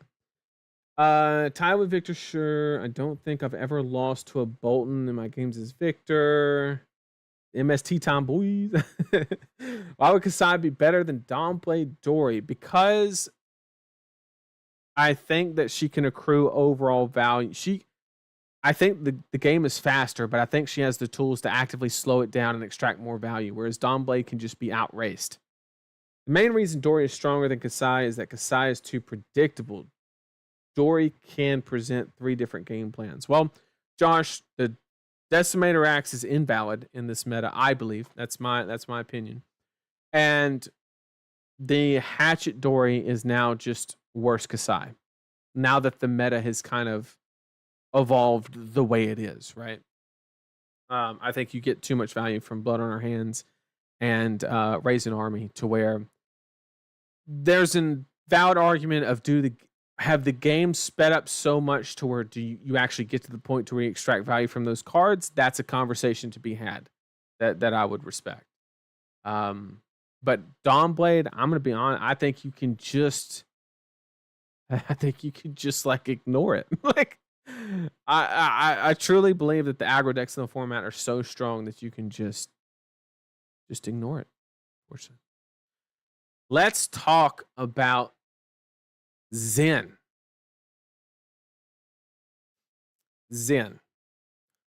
During my last stream, or not my last stream, but the stream before they released the hero and all the cards, I said, quote unquote, Zen was the one that I was worried about. And why did I say that? I said I was worried about Zen because I looked at Zen as a quote unquote kind of combo-y deck, right? And anytime the developers of a card game release a combo deck, a new line is drawn of where they think it is appropriate for combo decks to exist, right? So anytime a new combo deck, you can say the same thing with any category, but I think combo is very different because the difference between here and combo and here and combos, it could be a lot. It could be a lot. Whereas aggro, it's like, okay, they do one more point of value or something, you know, like it's a little bit different, right? So I was very interested on where they were going to draw the line on what was kind of like the appropriate power level for a quote unquote combo deck. And we'll define that better in a second. And holy shit, did they draw a line? This deck is nuts. I mean, there's a reason that I played it last stream. There's a reason I played it at the show match. That the deck is just, and I wasn't even playing the most refined version of it, right? The deck just does something that is insane. We've never seen Ninja with 7 armor. We've never seen Ninja with 7 armor that every aspect of the armor has offensive output associated with the armor piece. Shuko, more damage. Traverse, more cards. Boots, more cats. Chess piece, more resources to get in that ass. Like, I mean, just every piece of armor does so much defensively and offensively. It's insane. It is absolutely insane. The deck does so much. Like, absolutely so much. I think Zen is undisputedly S tier. And I don't think anybody can question it. I actually think that he could be the best deck in the format. I think putting, like, I don't know. I think he's insane. He is insane. Just the fact that he can just produce 30 damage on accident off of a 4-card hand. The fact that he doesn't need to sit on an Art of War to, like, you know, I mean, just so much. I don't know. Leave it to the card guy spoiler to ruin the game.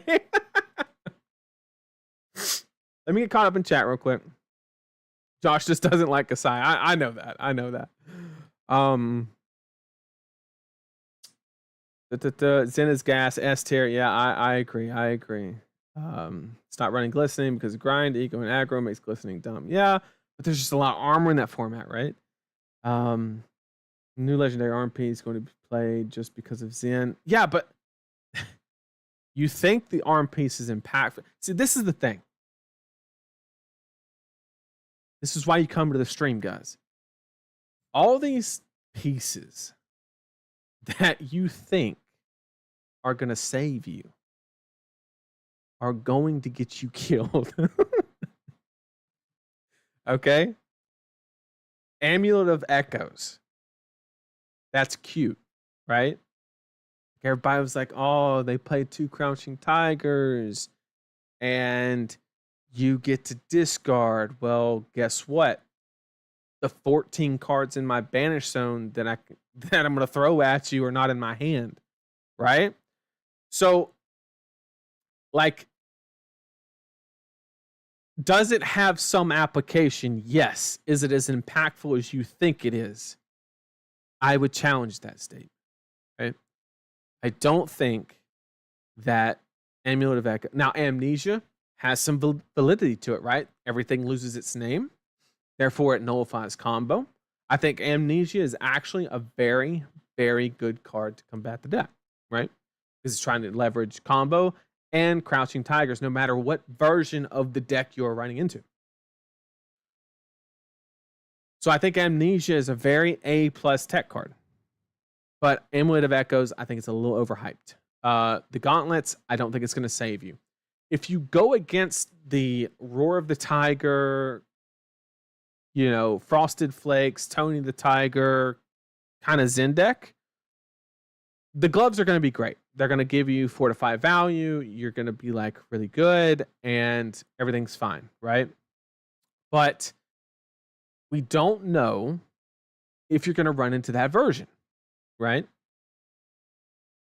I watched We Make Best, right? I think everybody has the Bonds video.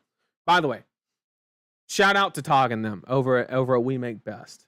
The past 2 video, I don't know if it's like exactly the 2 videos, but like I saw the Kendall Kano video and the Bonds, and they've just been killing it. They've been absolutely killing it.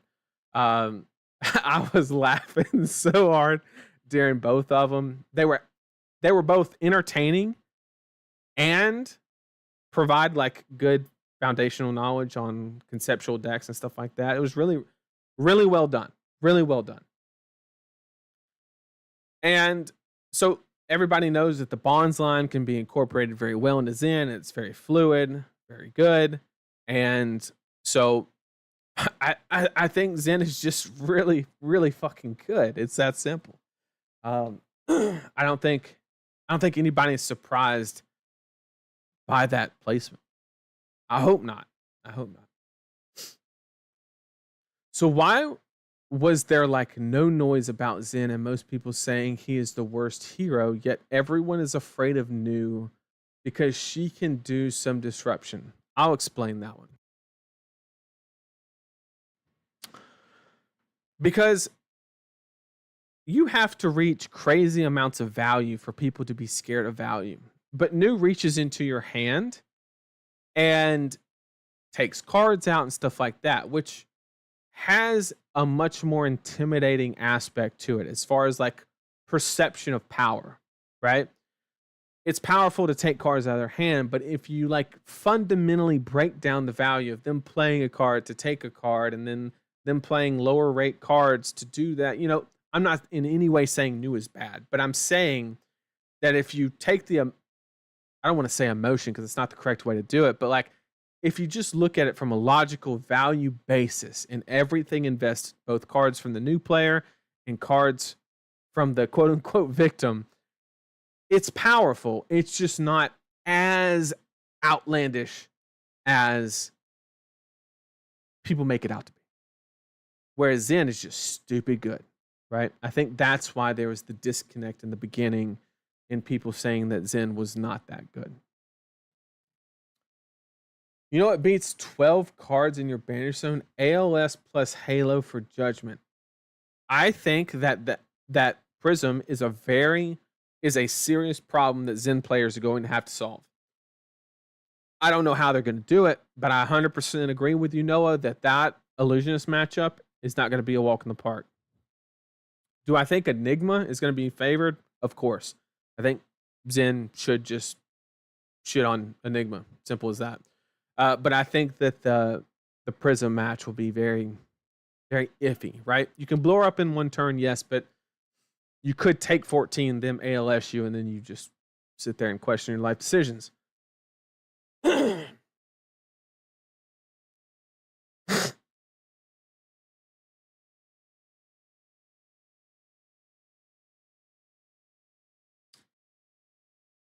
Bonds doesn't gain attack, so it doesn't turn the gloves on. I don't know what you're referring to, Jeff. Ripple away tech for Zen. No shot. That's not gonna save you. When Zen got revealed, people wanted to be able to play combo without bonds. Turns out bonds just too good. It's just too valuable of a card. It's too valuable. I think Zen wasn't as flashy in the card. Yeah, I agree. Easiest answers, we didn't make good lists. I mean, he's not wrong. Not wrong. People in Fab are bad and like to build sandcastles, bro. Is he wrong though?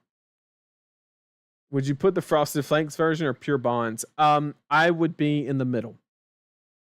Not like we make best 9 bonds, but like have bonds kind of situation is where I would be. Prism's very good in Zen. I agree. Lead the charge is not the problem. And you have to like draw it when they draw ALS because you can't sit on it. It's weird. That's not the solution. I know that much. Blue Captain's Call for Zen against Prism doesn't do a single thing. Your problem, Captain's Call doesn't give you the action point on the other side of ALS.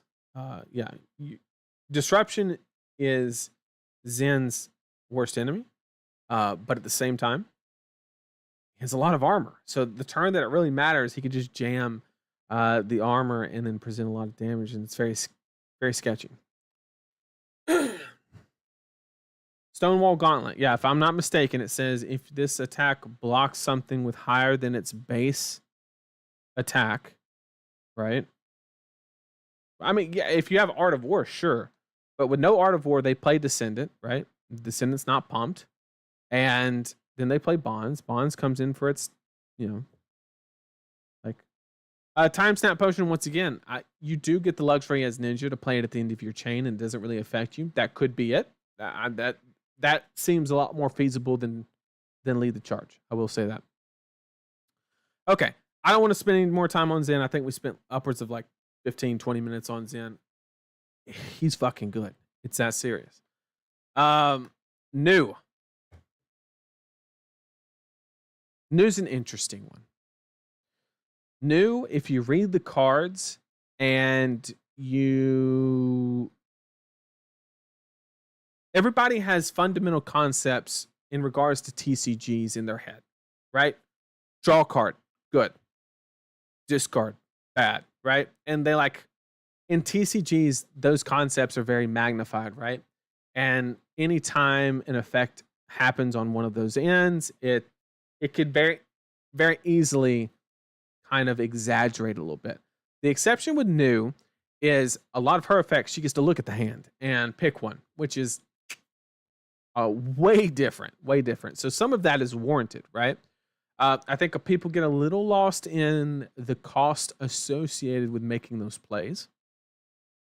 Like taking Siren's Call as an example, right? You're playing a card, getting a card back, maybe, but you're getting a random card and you're forcing yourself to pick a blue. So like, it's a weird card that's very hard to analyze correctly. And I think she does some things that are fundamentally powerful. You get a lot of free wins, right? We're talking about you're really, really good into Guardian, right? Anybody that has strong blues that are playable, you just do very, very well. Not that great into Warrior, right? Because it's very difficult to actually resolve those blues. And she's good though. She like bonds and what's the mask, right? The fact that New actually is the only one that probably won't run Traverse the Universe, and she's not completely out of the woods. I think that if you ever run an aggressive New list, that's probably the one that you would actively want to run Traverse in, but it's kind of sus because you have to get very lucky on your banishes to actually utilize that chi at the appropriate time. But it just depends, right? But I think for the most part, she'll just lean on Mask because that's a very good effect where you get guaranteed value off of your chi card every single time that helps fuel the other chi effect of the hero ability. I think New is easily in the A tier. Where exactly she lands is up to question. But yeah, Prognosis is really good as well. Anytime you get to look at people's hands, really good. Surgical Extraction, of course, you know, everybody knows how good that card is. Hell, it was like $60 at one point. That was due to short printing, but you know, it's still a good card. It's still a good card. I just think when people start to learn to avoid cards like, was it Gorgon's Gaze or whatever, like those cards have their place. I think some of them are kind of trappy. So I think as the deck building gets a little bit more refined, I think New has the potential to creep even higher. Simple as that. I don't like having two heroes in S tier, so I'm gonna move Prism up until we place Enigma. If Enigma goes into S, we'll drop Prism. I just don't like having two heroes in S tier. That's my only justification. So a new, really good deck. Does powerful stuff. Very defensive. I think that there's very different ways that you can build New that are completely valid. You can run cards like Red or Blue Infect, where if you look at it, if they don't block it, you're still getting 3 value out of a blue. Although there's a lot of armor in the format, so that may or may not be actually viable. It really depends on what you want to win and what you want to lose into kind of situation. But the deck can be built a lot of different ways. I'm very interested to see where people go with it. But I think she's an absolute just. Oh, for the new heroes, I also forgot to mention, I expect Zen to have its apex the first 2 weeks of Nationals and then kind of slowly teeter off. But not a whole lot. I think he'll stay up there, but I think he'll fall off a little bit at the tail end of Nationals. I expect New to have a very slow progression upwards, like almost a linear line upwards, where just slowly getting better is kind of what I expect during the national 4-week season for the new hero New. And then we got Enigma.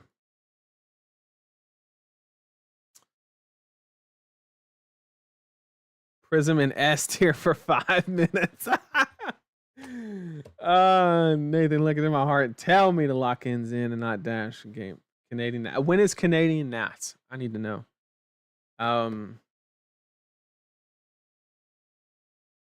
Yeah, I got clapped by a new as Leviat today. Yep. It's a rough one, but I suggest Snag. Snag is obviously the best card against. So Amnesia, I think, is like one of the best cards against Zen. Snag is clearly the best card for new. And we're going to talk about Enigma. So let's go ahead and dive into Enigma.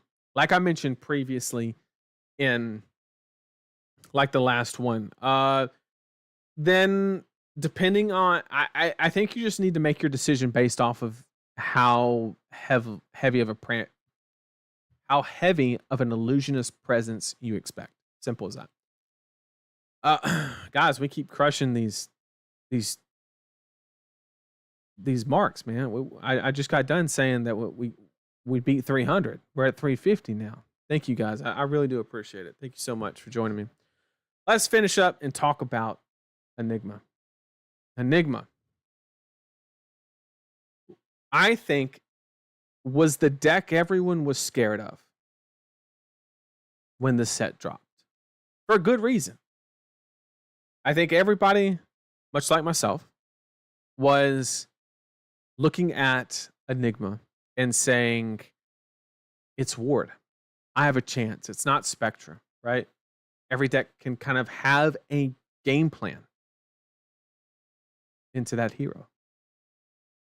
And I'm here to say that you're going to be very disappointed.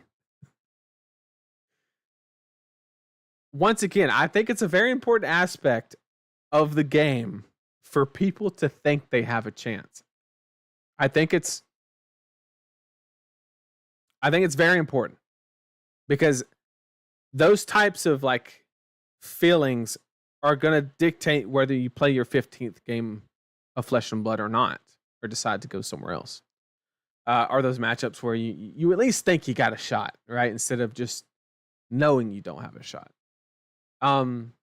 And I keep hearing everybody talk about Vambrace this, Murkmire Grapnel, Pick to Piece, which is actually a good one. I'm not going to hate on Pick to Piece. That shit's actually good. But like all the anti-prevention effects.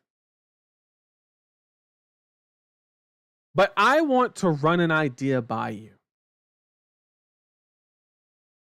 What if you never hit? What good was that Vambrace activation? What good, assuming that your deck is built correctly on a efficient cost curve, right? As an example, Viscera used to do Mauve, Shrill, Rosetta, right? That's how decks are built on a cost curve, right? 2 cost aura, swing it, whatever the case may be. Assuming your deck is built efficiently, you have, on most cases, you're going to have to hold an extra card to activate your Vambrace. Or at least do something. My point is, at the end of every turn, you don't have one resource just sitting there when you were not playing Vambrace, right? I think that's pretty easy conceptually, right? Nobody just always got one resource floating every single turn. So therefore, if you run Vambrace, the resources got to come from somewhere. And you're obviously running it for a reason. So you want to activate it more turns than not, right? And so you're taking extra damage. Let's say they made some aura. They played whatever aura, made a shield with a couple counters on it, swing, pass, right? And they have a shield with like a couple counters on it, whatever. Let's say you took 3 extra damage and now you are gambling on that Vambrace connecting or that Murkmire connecting or whatever the case, or Pick to Pieces connecting, right? And if it doesn't, that means you took that damage inefficiently and Enigma won the turn cycle. And Also, if you read Vambrace, right, then you basically, it doesn't just nullify all ward, it's just the next instance reduces it by 1. So you always just get 1 value on it. Does that mean you get a more valuable ward? That could be the case, right? There is a value aspect associated with Vambrace. I'm not saying it's a dog shit card. What I'm saying is you have to understand the application of it and how much it actually truly impacts the matchup. Right? You have to understand those things. So that way, when you get blocked out and you took 3 extra damage on the previous turn, you understand why you lost the game. So, this tier list is well and good. Where does Briar fit? DM, thank you for joining me. But we know where Briar would go. We know 100% where she would be. She'd probably be in B tier.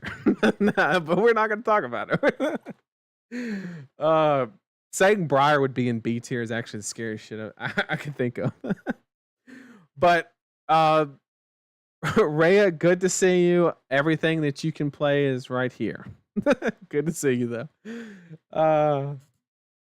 Hold on. This tier list is almost perfect. Oh, I haven't placed Enigma. I'm talking. I place all the heroes and then. So I'm discussing Enigma. Enigma is not B tier. I'm about to place Enigma. So, like I was saying, the counters that you think are very good, Vambrace, you know, all of these things, you know, they're impactful. I don't want to completely discount them. I'm just saying that Vambrace is not the solution you think it is. It's good. It's just... Wait, can we talk about what? Probably low C? What? No. Yeah, can we talk about that for a second? That's an awful place to put here's where you talk. Yeah, all right, that's a fair point. That's a fair point. You got me. You got me. So I think Enigma's at the top of A, in contention for S tier. I think that you could basically interchange Prism and Enigma if you wish. I think any one of them is I wouldn't disagree with anybody that had one or the other. I'm gonna leave it. I'm gonna leave it here because I think Prism is better into Zen. And I'm using that as the distinguisher, right? Or the delta. And this will be more so if Prism ends up being favorable in the quote unquote mirror match or the Prism into Enigma match, right? However, if it becomes decided that the Enigma matchup is favored into Prism, then it could end up like this. But I think solely on the fact that I think Prism is better into Zen, I gotta give it to Prism. Now, by a lot, you could even do this. You could do this, but apparently if you put 4 heroes in S tier, according to Twitter, you're the worst person on the planet. So I'm going to keep it 3. We gotta keep things civil.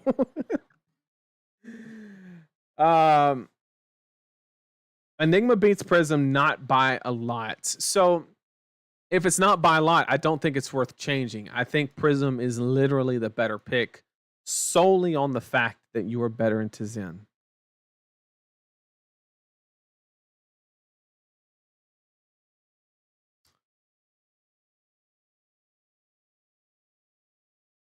The question is ward and the answer is damage. That is correct. Take your screenshot now. Oh, man. What if we could protect dragons? I mean, that's... Oh, my God. Such a good comparison, but I don't want it to be true. Yeah, I mean, right, DM? Like, you just can't put 4 heroes in S tier. You just can't do it. Last time I put 5 and... Bro, I got so much hate for it. So much hate. Do you think non-bonds Zen has traction? I think it's valid. I don't think it's the optimal way to play the deck, but I think it's valid. I think it is better into certain matchups. I just think the matchup spread's a little weaker. I wish she was in C tier, but yeah, this makes sense to me. Yeah. He walked in. I was like, yeah, this is the heroes you can choose from. Gotta say, I mean, Twitter teachings. I mean, peeps. Yeah. Two Illusionists at the top of the meta feels weird to me when Brute is so very, very strong. Well, KO's not good into either one of them. Levi is good into both. Reinar is great into both. The problem is Reinar's losing to literally every single thing else up here. So yeah, I think that Brute's very strong. I just don't think it's as good into Illusionist as people believe it to be. Not only that, but 2 of the S tier heroes are Illusionists. Unacceptable. You know, I don't want it to be true. I'm just trying to put out what I think is accurate. So, with all the meta relevant heroes, I've tried to lay out the meta progression over the national season. I will do so for Enigma.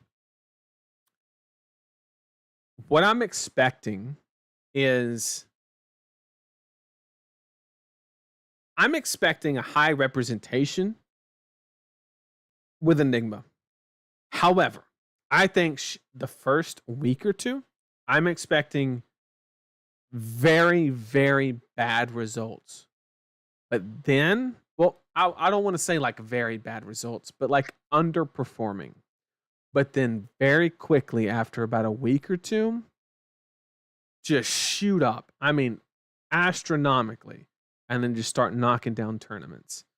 So where I expect, you know, decks like Dash to have a slow start, strong finish, I'm expecting a somewhat slow start, but immediate spike after a couple of weeks. Once people really get a refined list, I think the hero just takes off. But I think the people that really innovate on it and stuff like that will be rewarded the first couple of weeks because, you know. Like I just said, no, I think the people who put in the work and really figure it out and get the list that is leaked will be rewarded.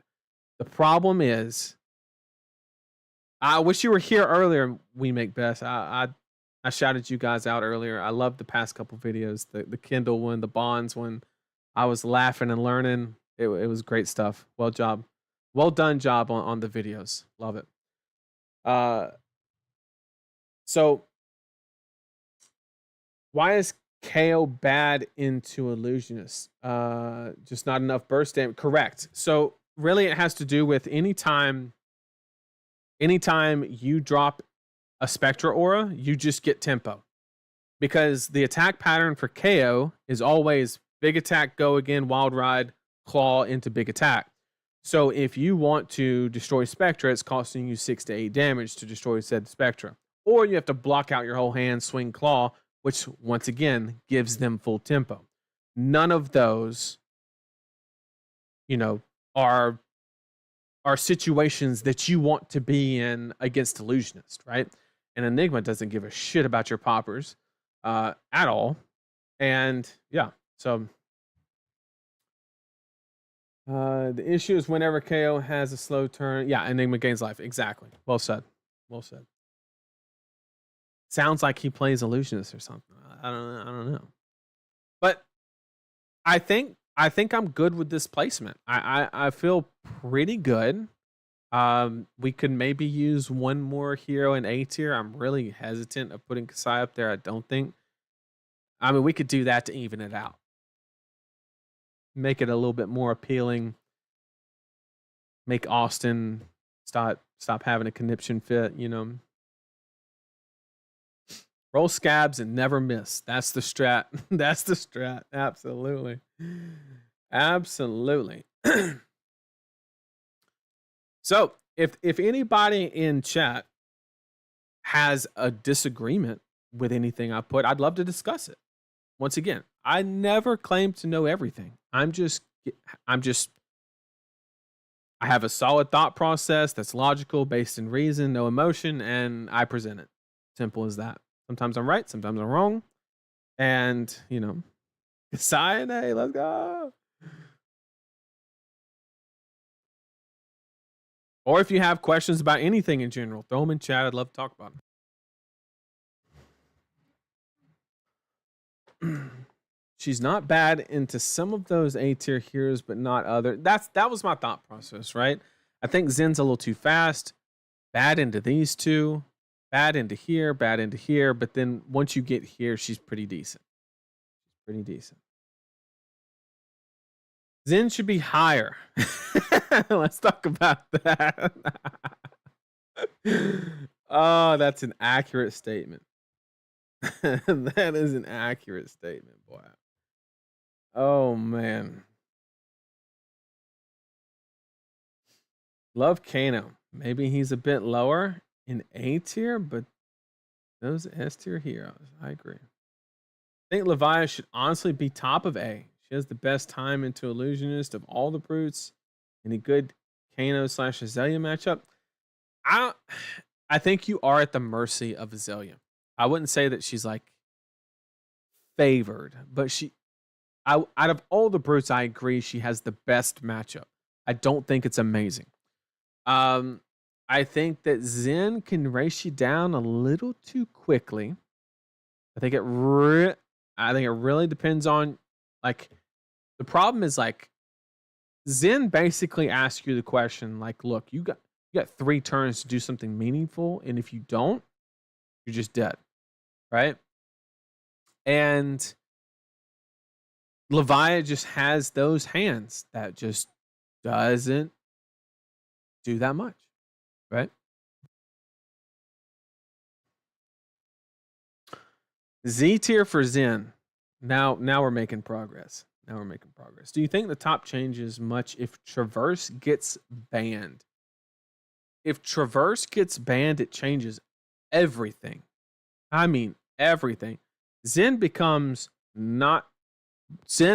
to A. I don't think he's bad, but like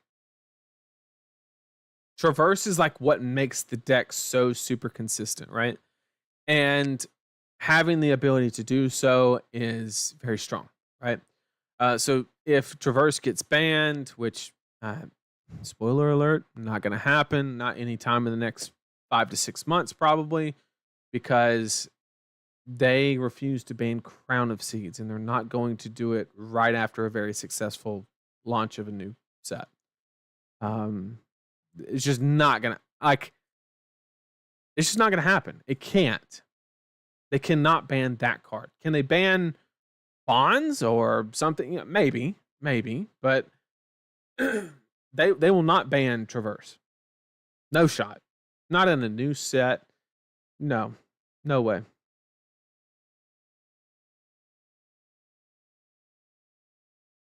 Is Kano really that good? I know what you're thinking. Kano's bad because Enigma farms him. Prism does farm. Okay, Kano. Nothing's changed there. I think Kano is bad into the bad versions of Enigma, but the good versions of Enigma, I think Kano's actually decent into. That's my take. Take it for what it's worth.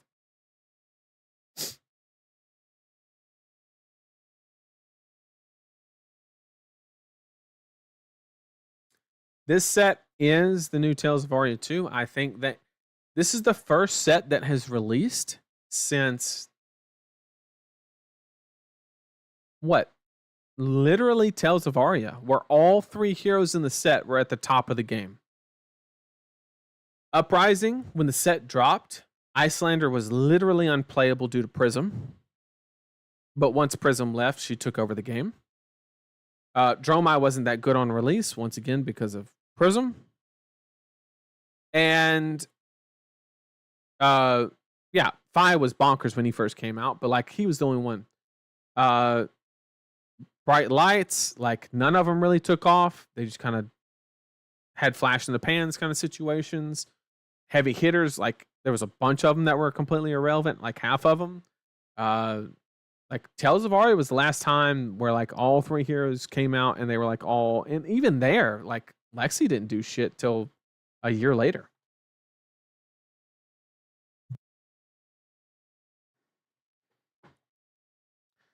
Isn't this different than Crown of Seeds though? Because all 3 of the new heroes can abuse it aside from just one hero. I agree with what you're saying. So you have to look at. I hate to say this, but the reason they can't ban Traverse is not a game mechanic balance decision, but a business decision, right? You ban Traverse, you impact the product of a newly released set, right? Somebody opens packs because they're excited to play the game, and then they pull a card they can't play. That's much more impactful with a new set, right?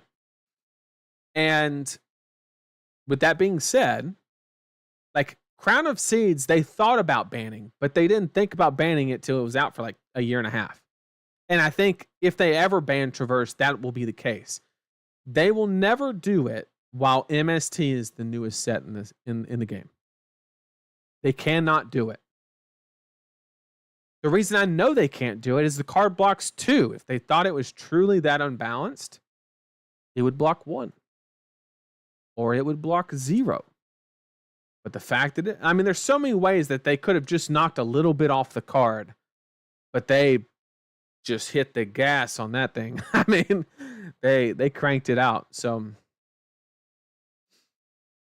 which people were complaining about, myself included. I'm not going to exempt myself. I was complaining about Fab being a kind of Excel spreadsheet simulator kind of situation where everybody was just eking out 1 or 2 points of math, per game. And it does seem like this is going to flip that. Whether it's for better or for worse, we'll see. But it's changing things.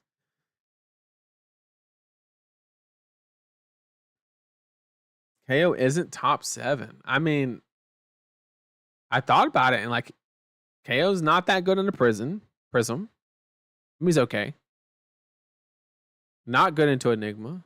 I think Zen beats KO. I think Azalea's slightly favored. I think Kano beats KO. I think Leviah beats KO. I think New beats KO. Almost all the top decks, I think, beat KO.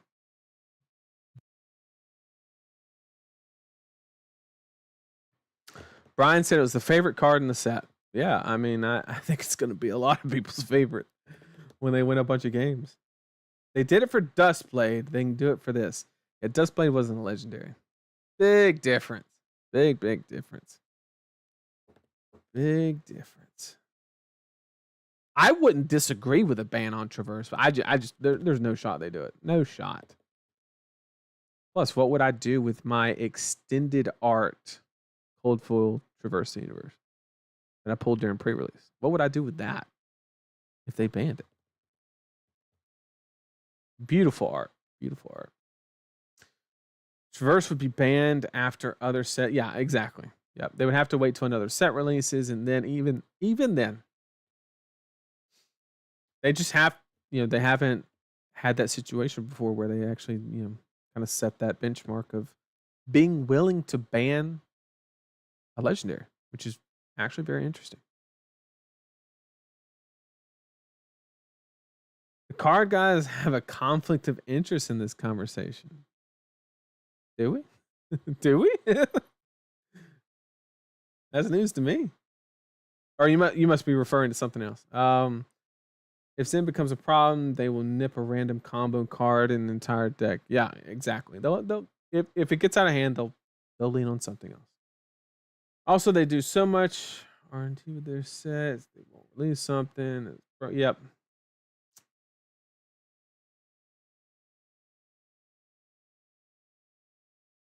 Oh, the extended art. Yeah. They can't do it.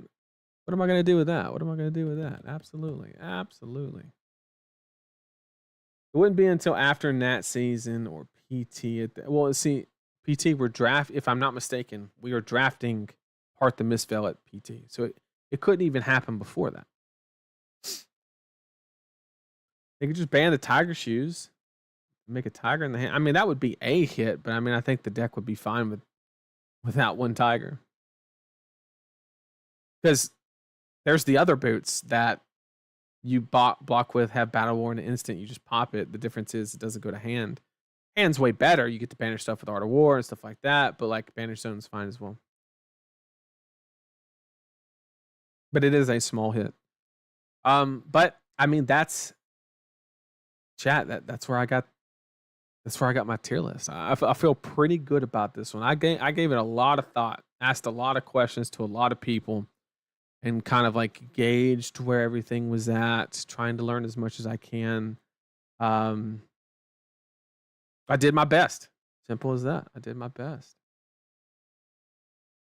They banned Crown because it is broken in the next Future Earth hero. Right. They banned it after it was already banned. When it couldn't be played, they banned it. Yeah. I don't think anybody's asking for bans, truly. It's just a busted card. It is busted, but I don't think anybody truly is asking for bans. I hope not, anyway. Can you move Zen down so I can buy singles Friday on a discount? Oh, man. Good list, though. Seems strong. I appreciate it. Thank you so much. Thank everybody for joining me. Chat, we hit 360 people today. 360. Thank you. Thank you all so much. I really do appreciate it. I'll sit here and chat with you as long as comments and questions are pouring in. I'd love to hang out and chat a little bit longer. But I did my best. I put everything where I think it'll be. I'm super excited to see the coverage. I'm 90% sure that there is coverage for the Battle Hardened this weekend. I'm pretty sure.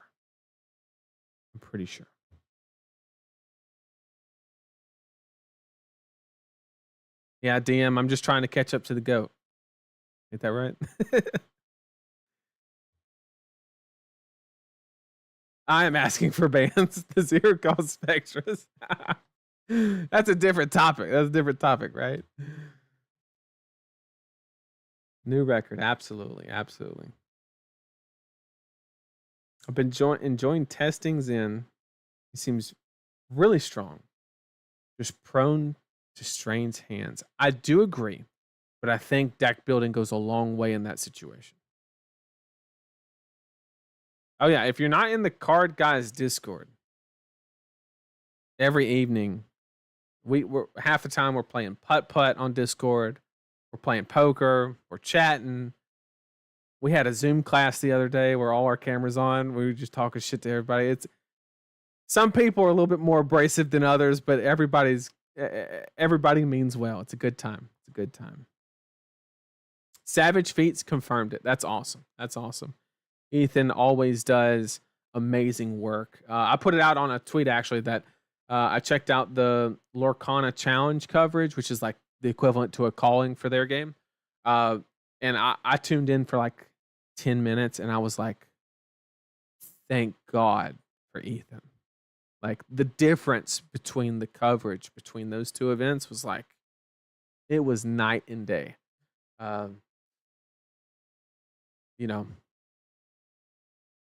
Ethan, not the hero we deserve, but the hero we got.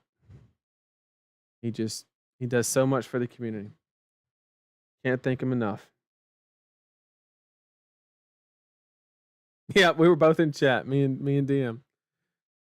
Oh man, wait, the game looks fun. Like I'll give it that. The tournament was like really weird. Like instead of going to day 2 and then cutting to top 8, instead of going to day 2, they just cut to top 64, and then it was single elimination. So you actually had a guy in that tournament that won every single match day 1, lost the first round of day 2, and was out of the tournament.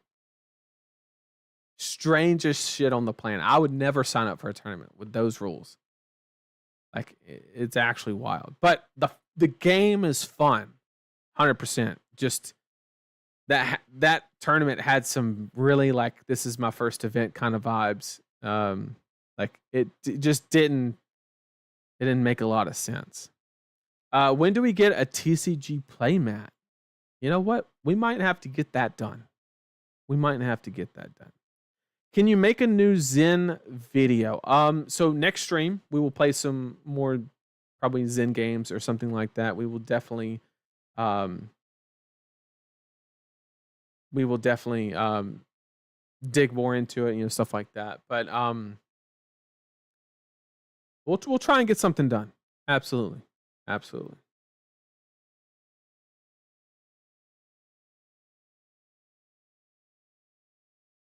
It coincided with the one in that's right. They did two technically. That is correct. That is correct. So just a recap in case we have somebody that was kind of missed the beginning or whatnot. I just wanted to kind of review a little bit on some of the heroes that I said would have like slow starts, late finishes, stuff like that.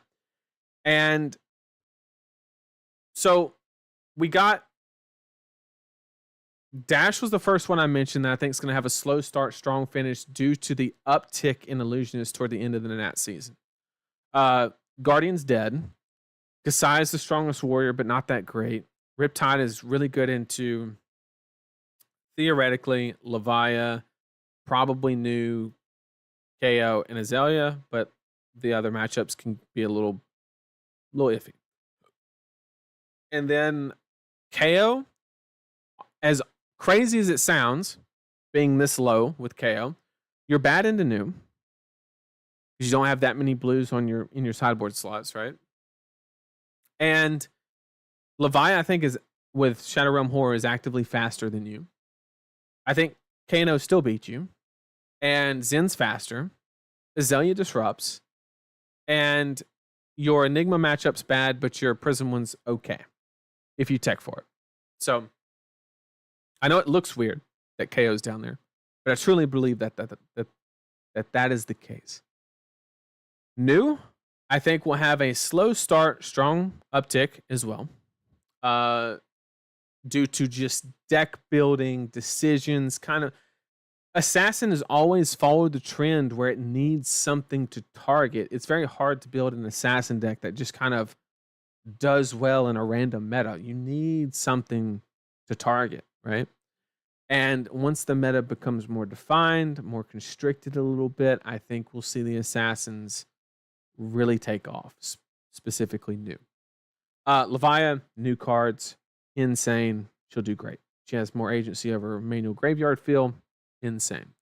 Kano, everybody thought Kano was dead because the Enigma matchup is bad. I think Kano is bad into bad Enigma or bad build of Enigma, but in the what I believe is the proper way to play Enigma, Kano's actually not that bad. Still unfavored, but not that bad.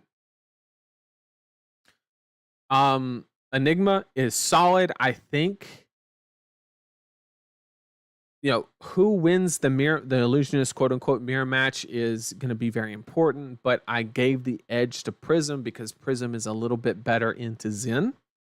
Is the sole reason why I put Prism in S tier and Enigma in A.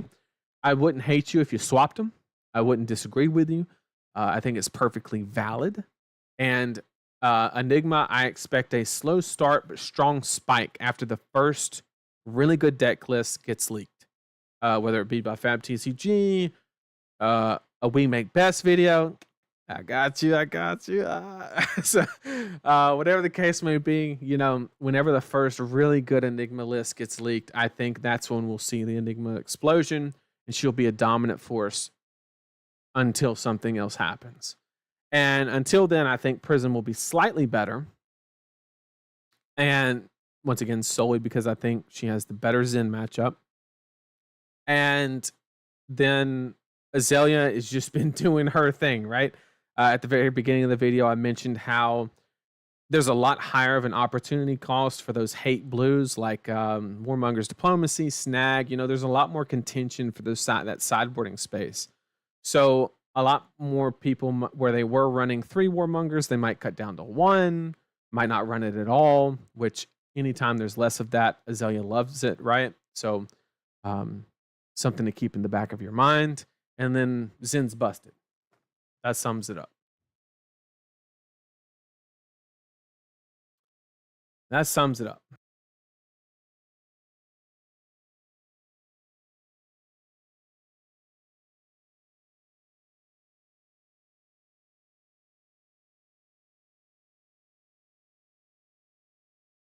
Who is best deck in format, Zen or Azalea? I would have to say Zen. Can we talk about that Ethan got cold foil promos? Of course. He got these I saw him. I saw the deck tech. Shout out to the deck tech. The deck tech was amazing. And he got like, what was it? Cold foil, agility, and might tokens, and they look sick. They look, I mean, they looked so good. I thought LSS actually printed them. I don't know if they did or not, but he got me. Like they looked really, really good. So once again, shout out to Ethan. Doing great stuff over there.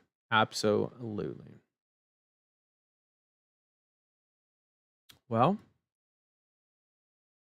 once again, thank everybody so much for joining me. We got over 360 people at one time during the stream. Means the world. I hope that everybody got something of value from the stream, what to look for, what to expect, maybe some tech ideas. I tried to give a little piece of tech for every one of the new heroes at least, you know, kind of give some ideas and stuff like that. I hope everybody enjoyed it. And let me get this question real quick. Do we have a list for Zen? Because the list I've been playing, you can draw some clunky hands and get wrecked by any sort of disruption. So I can't give a list. Not due to me not willing to share, but because I have told people that I can't share what they have created, right? So I am bound by that agreement, right? Because I'm just respecting their wishes, and it's not mine to give. Simple as that. And with that being said, the one thing I can say is look at a card. And if the card requires another card, is it worth it, right? Should you run those cards? Simple question.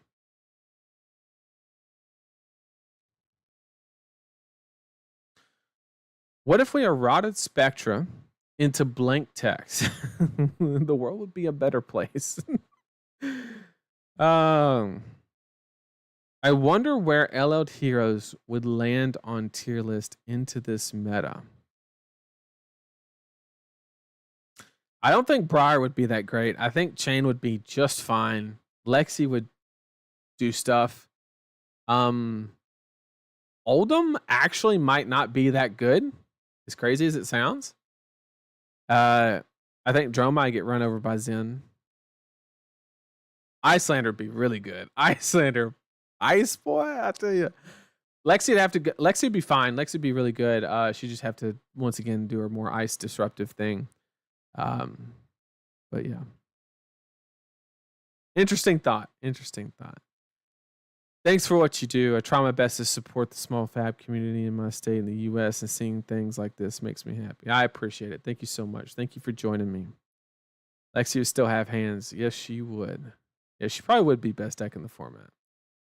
Yeah, Icelander would have illusionist problems. You're right. But she would definitely counter the aggro stuff for sure. But I think we're gonna call it. Once again, I appreciate everybody so much for being here. We're breaking records left and right. And yeah, if you're playing in the event this weekend, best of luck to you. And if you've pre-ordered some product, which hopefully you have, good luck in cracking those packs. And I hope you're as fortunate as I am with my pre-releases. I got Fabled on the first one, and then Extended Art Traverse on the second. Hope you're as fortunate as I was. And yeah, hope everybody has a great Heart the Mistveil release weekend. And yeah, if you have any events, good luck at those. I will see everybody next Wednesday. Probably doing something with Zen. Maybe might change it up. Who knows? We'll play it by ear, and I'll put out an announcement the day before probably, and go from there. But thank you all so much. And everybody take care.